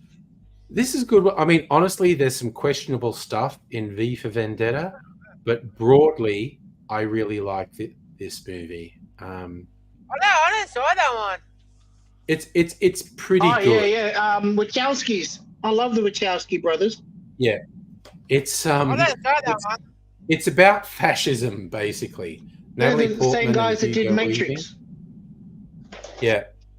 So this is actually there's a lot of stuff you can question about gender stuff, and particularly. And Hannah, you're keen for show and tell. That's what I'm doing. V for Vendetta. That's a good one. Okay, my all-time favorite film, With Null and I. With Nell and I knew you were going to say that. I love this movie to death. Richard E. Grant is just incredible. Paul McGann is really good. This is just quotable from beginning to end. There are so many quotable. I love this. It's a really dark comedy. It's hilarious. My all-time favorite film. Comedy. This is a great comedy. Get Shorty. Oh, that's a funny one. Get Shorty. Yeah. This is really good. John Travolta as a mobster infiltrating Hollywood is absolutely hilarious. It is so funny. It's just a deconstruction of Hollywood. And you're right, Megalich. I was not a fan of the second one. What was it called? Be Cool? It wasn't terrible, but it's so far below this. Like this is, wasn't it? You know, yeah. I don't think. I think Be Cool just suffers in comparison to Get Shorty. I think Be Cool is pretty good in its own right. It's just that Get Shorty's here and Be Cool is here. They were Wachowski brothers when they made the movie, though, Doc. That's why that is true. Sorry, that was my bad. I shouldn't have dead named them. Yeah. Sorry. The Wachowskis. That's right. Okay. That's not my thing. I'm sorry to do that. Yeah. This is a slightly obscure Australian crime comedy called Getting Square. It's actually really good. Oh, I haven't seen that one. That's going on the list. It's got Sam Worthington, David Wenham, Gary Sam Sweet, Worthington, and the British actor Timothy Spall in it. It's really funny. It's like a Westy crime comedy, Western suburbs of Sydney crime comedy. It's really funny. Oh wow! Okay, yeah. Oh, Decent Hannah, that's rating a too. good comparison. Get Shorty, classics like Yeah, I get that. Okay, this less classic but still good John Waters film, A Dirty Shame. This is like, What's oh that god, one? you've seen A Dirty Shame. Okay, Yeah, I saw John that. Waters film. Oh, and this. I don't this think is I've a pretty seen that funny one. I've seen a lot of John Walters films. A Dirty Shame. This is one Let of me his have a look, see if later it's on my ones, A list. Dirty Shame. No, I haven't. No, John- that's on there. Yeah, that's on my list already. It's got Johnny Knoxville in it. It's Yeah. pretty fucking funny, this movie. Just classic John Waters. It's just like, oh. Selma Blair, Chris Isaac. Yeah. Good cast. Okay, this is one of the ones I haven't watched. Like, I got it on special. The Three No, I don't know that Burials. one. Do you know this one? Tommy Lee Jones film. The Three Burials of I don't know that one. Meliquez Estrada. It's like a Western. It's a Mexican one. I have to watch it. And No, I haven't feels seen heavy. that one. Yes, it's a double disc edition. It's a Yeah, double that's disc edition. I have to watch this at some point. I like Tommy Because I Lee heard- Jones. I'm a sucker for him. So anything. Oh, yeah. he's in, That's I why usually I give a got it. spin. You know. It's like Tommy Lee Jones, and it was on, but I haven't watched it, so I don't know. Oh, and it's directed by him as well. Ooh. Yeah. Another one I haven't watched, Reign Over Me. This is one of Yeah, I Adam saw that Sandler's. Oh, Serious that film? was terrible. That was What? Adam Was Sandler this terrible? losing his wife in 9/11 movie. 9/11, yeah. This is a 9/11 There's film. some little bits that's cool about it, but just It's Adam got some- Sandler doing I don't know. drama back in the early 2000s. Yeah. No. No, it's got Don Cheadle, but I think I paid $5 for this, and I haven't watched it yet. Oh my god! Okay, this I've watched so many times. Reservoir Dogs. Oh Two-disc yes, edition. absolutely, yes. Another 2-disc So edition. I'm delayed because I can't see. You know, I'm visually impaired, right? On the screen, your covers look like this big. Yeah, they're So little. what I'm doing is I'm looking up on the actual computer monitor where I Yeah. can see them on full screen, sort of. And Yeah, it see, takes if I- me 10 okay, if I seconds. do You that, know? it's a Oh, bit that's bigger. better. Yeah, That's a bit better. Thank you. Yeah. Yeah. Vision impairment mode. Thank you.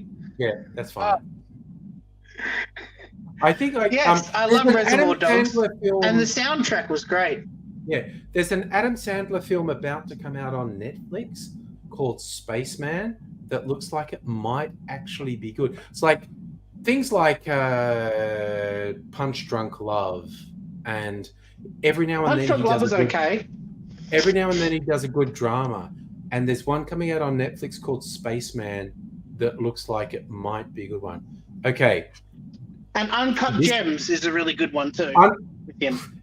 tough going Uncut Gems, but good. Oh man, you're on the edge of your seat the whole 2 hours. Yeah. Now this I is the haven't watched it. 2005 version of Rocky, that isn't it? one. I heard this was a good Rocky movie, and I haven't It watched is. it yet. Yeah, I saw I that. didn't mind that at all. Yeah, I like So that one too. I have to watch that. This I I saw that. like. Eric Bana in Munich. Oh, long film, but good. I Spielberg. like Oh, this that's one. I like this one. How long is that? It's trying to look 2.5 for hours. I guess. My brain's Yeah, telling me no, that I I haven't looked can't it up see. yet. But I did like it. M-U-N-I-C-H. I did like. Oh God. Okay. Spielberg. Running time 164 minutes. 2.5 hours. Jesus. Okay. Yeah. See, I was close. Oh, okay. Yeah, there we go. Yeah. This is one of those ones that good movie but very tough going. Mystic River. Oh, what a great intro though. Yeah. What about a movie that sucks you in, like, you know, like, oh, just It's that very intro. good. Great actors. Very cool film. Sean Penn, Tim Robbins, Kevin Bacon, Lauren Fishburne, Yeah, good cast. Laura Linney. Yeah. Fantastic cast. Good movie, but subject matter very tough. Very dark. Very dark. That's really tough, that film. But again, okay, good radical movie. I like change. Ocean's 11. Now, is that the 2007, the 6th one? Or That's is the that George the, Clooney one. 60s one? That's Oh, the yeah, George yeah, yeah. Clooney. Yeah. I'm So more this is- persuaded towards the 60s one better. It's just more fun. I do like the 60s one with Sinatra and all the crew. But that Ocean's 13 is fantastic. Okay. That's But my favorite again- of the series and with the new ones. Getting this after Mystic River, they're opposite ends of the spectrum. This is Yeah, aren't they light ever? Yeah, and yeah. fluffy. Hey Noog, by the way, I've just randomly pulled out some of my movie discs, and we're just reminiscing about whether we've seen. We're them talking or not. movies, And- yeah. Okay, here's one everyone should have seen. I Friday, friggin' Show love and it. Tell. The Sixth Sense. I Oh, yes, love yes. this movie. Why? M. My Night dad saw Shyamalan. that. I've never done it a second time. I've only ever watched it once. I've watched it a few times. And this is one of those Supposedly, ones. if you watch it a second time, you can start picking up details that you Yeah. missed the first time and stuff like that. When you realize what's happening and there's red in every scene when he's there, and it's just like I really like this. M. Night Shyamalan's first film. Nice cover too. Oh, okay. This one was a trip, a remake of an old western, 3:10 to Yuma. Yes. I really like this. So Russell Crowe and Christian Bale. And This- okay, I thought it was Brad Pitt was in that one. No, Russell. What's the Russell Crowe Western and one I'm Christian thinking Bale. of with Brad Pitt? Oh God, I don't know. So the basic story of this is The assassination of Jesse James. oh yes, by the coward Robert Ford. Yeah, had a brain fart then. Yep. Russell Crowe's the bad guy. He's under arrest and is supposed to be transported to a prison, but everyone knows his gang's going to spring him. So anyone who tries to take him on the train to the prison will be killed. And Christian Bale's a family man who desperately needs the money, so takes the job to escort the criminal Russell Crowe to prison when he knows they're going to be attacked by his gang. And it's a remake of a classic western. It's not the greatest Rio film Bravo. ever. That's the same story as Rio Bravo. Exactly the same. Oh, they regurgitate, but it's literally a remake of another film called 3:10 to Yuma. Okay, yeah. But they regurgitated the storylines. Oh my god. Okay, I fucking love this film, Training Day. Oh yeah, This that's classic. This is And what a so great director good. too. Yeah, this is incredible. This is such a good film. Adding 3:10 to Yuma to my watch list because I don't think I've seen that one. It's worth watching, honestly. Yeah, it's got a good rating, so that's good. Yeah. Oh my god. Okay. A classic Melbourne film, following on from 3:10 to Yuma. Rusty's breakout role, Romper Stomper. I saw that. This film is intense. Wasn't it ever? When I first saw it, I was quite young, and it scared the shit out of me. It's fucking intense. What was funny is, like, I watched it when I was living in Sydney, when it was in cinema, so good, and then I moved to Melbourne, and then I rewatched it on video, and it's like, oh shit, this is Footscray. And because the fun thing is the neo-Nazis being angry about Asian immigration into Footscray, and 10 years later you're like, oh, you lost that battle, didn't you, lads? Yeah.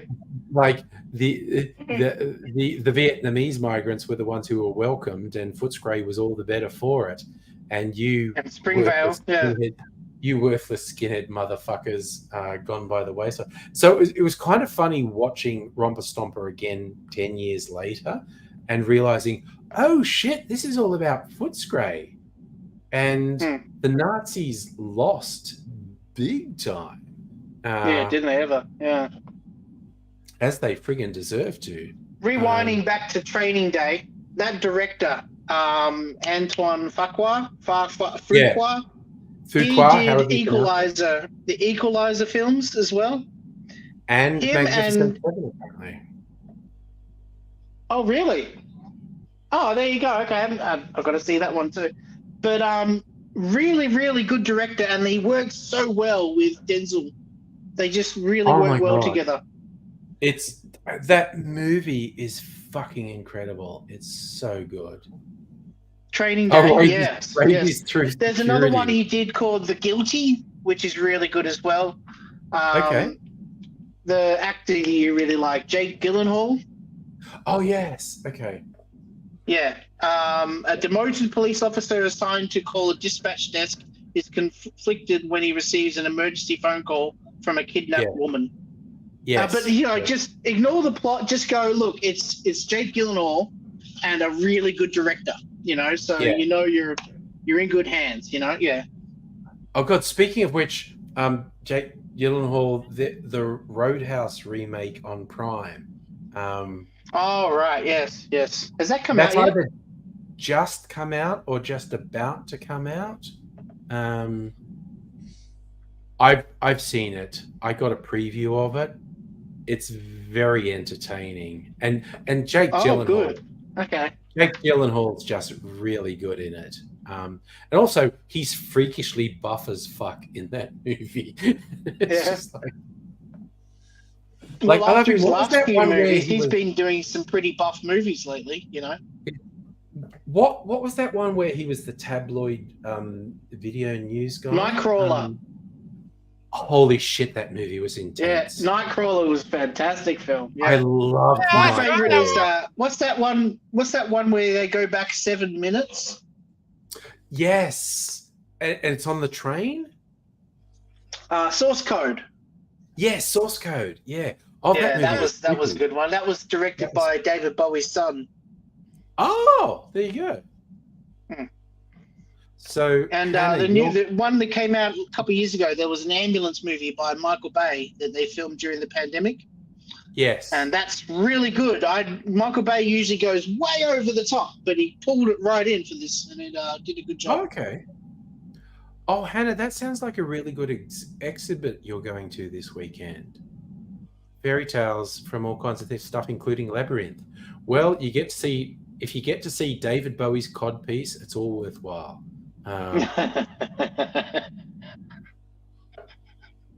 That was just so funny. The price of admission alone. A kid's movie with David Bowie wearing a massive codpiece. Oh, did you hear about that Glasgow Willy Wonka's factory thing on the news? My God, that was hilarious. Wasn't that funny? Oh, that was just a disaster. Yeah.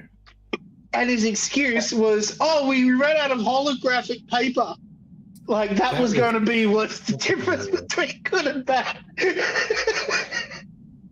Sorry, Hannah, have we put you off talking about David Bowie's codpiece? I don't know. I just feel like that would be the high point. Well, you want to have a shower with David Bowie's codpiece? Yeah, with David Bowie, wash off the codpiece. Oh, well. It's a whole thing. Oh my God. Yeah. That Willy Wonka adventure thing was so weird. It became a meme like the depressed Oompa Loompa at what looked like a meth lab. Meth lab Oompa Loompa. That's it. That was so weird. It was just like a weird random scam someone came up with. Yeah, and the day beforehand they were saying, "Oh, it's looking great. It's going to be a really successful thing. And then the next day after it had been on, they're like, oh, but we couldn't get all the things that we wanted and stuff like that. And it's like, you were talking it up like the day before it was meant to be out, you know? That was just off the hook how bad that was. That was amazing. Yeah. Nug is saying just what I was thinking too. She got interviewed, and in the interview she was saying, oh, we had to give out 1 jelly bean per customer, and then we ran out of jelly beans. And so she just stood there a bit embarrassed to the point where she just decided, that's it, I'm out of here, and just walked off. It's just a moment in history, that thing now. It's just amazing. It's incredible. Oh, it's a thing of beauty. Labyrinth has a really good Laserdisc cover too, by the way. Good one. I have to admit, the bit I love in overall, Labyrinth is just a good film, but the bit where David Bowie's talking to one of the puppets, and there's that circular conversation they have. She reminds me of the Babe, and it's that whole conversation they have that's really circular, and they keep going around. I really enjoyed that bit. I won't even try to recreate it because I can't, but it's just a fun thing where he's talking. Yeah, I know what you mean. Yeah, it's really good, well written writing. Yeah. They have this circular conversation, and it was just really entertaining. Yes, Nook. It's like one person, a scammer behind it, who is absolutely ridiculous. It was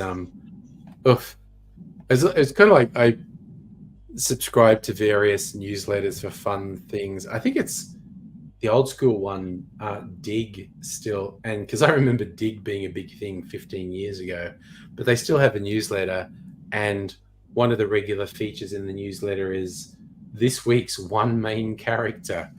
It's because someone years ago just on Twitter described Twitter working as each day on Twitter there is one main character. The goal is to never be that person. Yeah. it's because it's someone fucks up on Twitter and all of Twitter focuses on them. And a day after it's forgotten. It's like for one day. Except for a very sharp focused group that will continue bullying them for the next 5 years. But for the majority of the people, you're one main character for a day, and then you're forgotten about. But Jesus Christ, the level of scrutiny the one main characters get, you don't want it. You really don't want it. It's just over the top. But 9 times out of 10, they bring it on themselves. Like someone unsolicited does something absolutely stupid. There, Megaleech got the quote. Jareth, you remind me of the Babe. What Babe? The Babe with the power. What power? The power of voodoo. Voodoo. You what? Remind me of the Babe. That's the circular dialogue. I love that. Yeah. Oh yeah, Dr. Abigail, Elon Musk, seriously, burn in a fire, for fuck's sake. That guy is so fucking bad. He's just the fucking worst. He literally enables Nazis. He pays and encourages Nazis. It's terrifying. Fuck that guy. Fuck him to hell. Absolutely.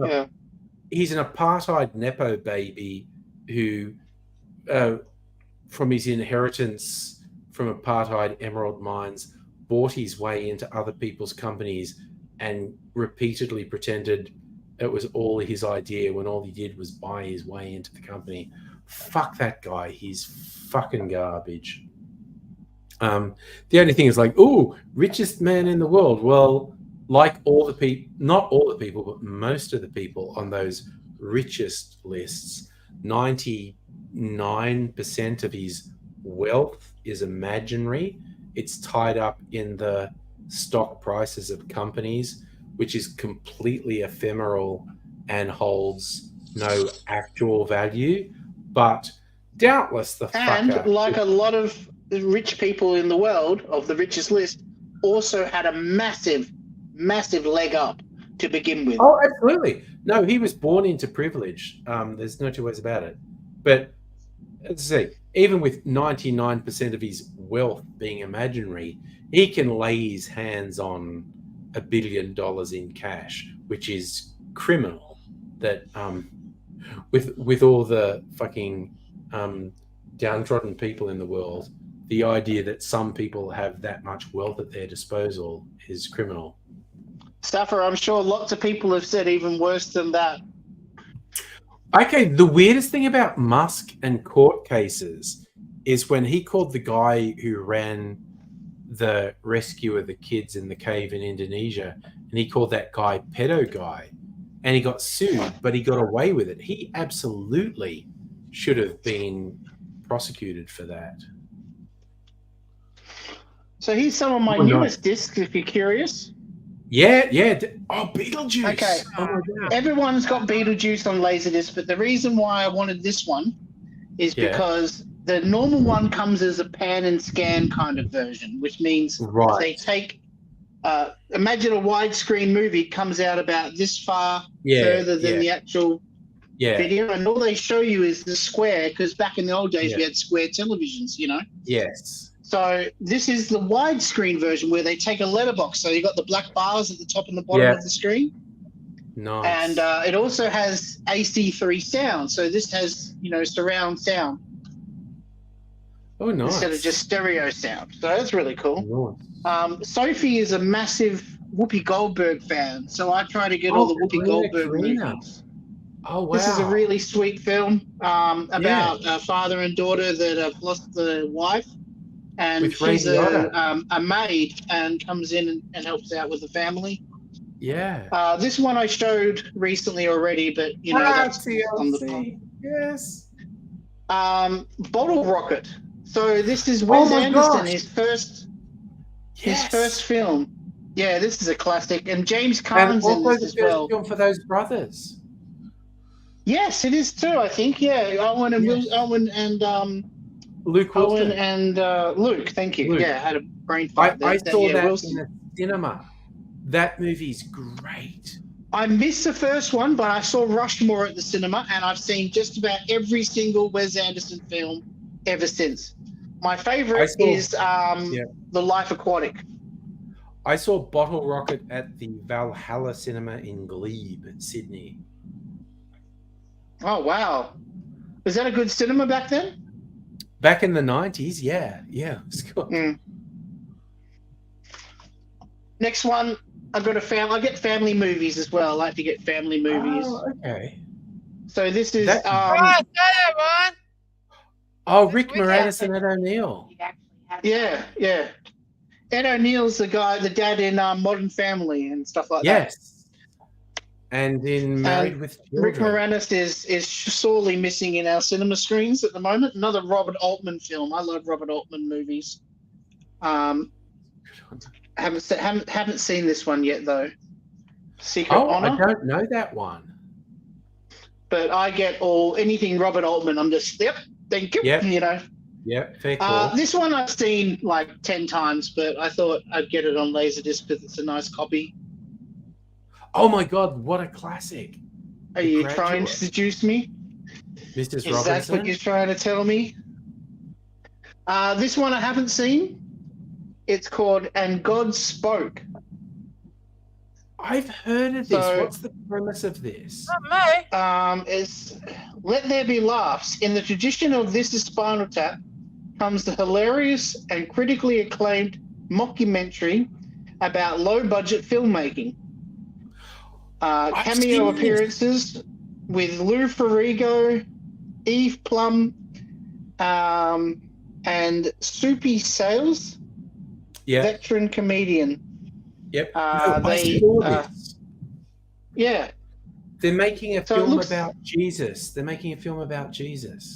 Yes. I like movies about making movies. Yeah. Yeah, it's a mockumentary about these people trying to make a film about Jesus. And I think I also saw that at the Valhalla in Glebe. Yeah. Okay. Next up is Jim Carrey's first ever movie. Oh, wow. So he did that in 1984. It never got released because it wasn't finished, and then they knocked it out because he got famous, and it's a total running time of 48 minutes. Oh my god! Oh my god, that's incredible. So it's one of these situations. Is he got famous, and a producer went, "Oh, we've got footage of him. Let's make him. Let's rewrite the whole film and make him the star." And Oh, okay, another family movie. I really like the. I'm a sucker for Leslie Nielsen. Oh yeah, Mr. Magoo. Yeah. That one. Yeah, Leslie Nielsen is Mr. Magoo. Yeah. Quite fun. And then a bit more Leslie Nielsen. Oh god, Spy Hard. That movie is so funny. That movie is so funny. Okay, this one I got suggested ages ago, and I watched it. And I kind of got it on Minecraft, if you know what I mean. Oh, free but one. then found the Laserdisc, and I thought I'd bang this on and keep it. Donald Sutherland. It's sort of like the same story of Red Riding Hood. Yeah. And so Donald Sutherland's the wolf, and she's like Red Riding Hood, and everything kind of connects to the storyline as sort of a modern. And last one. Fable. What? Computer. No, I don't think it is. I'll give you 2 minutes. I'll get off the camera again, okay? Oh, you don't have to get off the camera. Sophie wants to watch something in bed, so I got to get off the computer in a minute. Yeah, I'm probably going to go to bed myself. Oh, and this I one's never called. watched this, but I remember it. I just like the cast. Julie Haggerty's from Flying High, thank you, and Albert Brooks, who we all know. An Albert Brooks film, from being in everything, you know. Albert Brooks being in everything. They're the newest ones I've got, you know. Okay, I've always wanted to watch that film. Yeah. So that's the other one in my to watch list. I haven't really got around to watching yet. Lily was know the song? Lily was here? Hot Woman Killer. Yeah. Oh, who's that on the back? Yeah. Okay. Dr. Abel has to go. A successful burn at Wes Anderson movies. I've got to get up early and do stuff, and I've got a busy day tomorrow. So fair enough. Welcome on YouTube. I think I have to go. Yeah, Pat, we all know you've got a busy day. There's going to be holes being dug in remote areas. No, not that. None of that? All right. No. Alrighty. So I know this but is I'm really with this new phone. The battery didn't die the whole time. Usually I have to get off the phone quick as I can because the battery runs out on the phone. But this one's good. Kicking through. I'll tell you what. Yeah.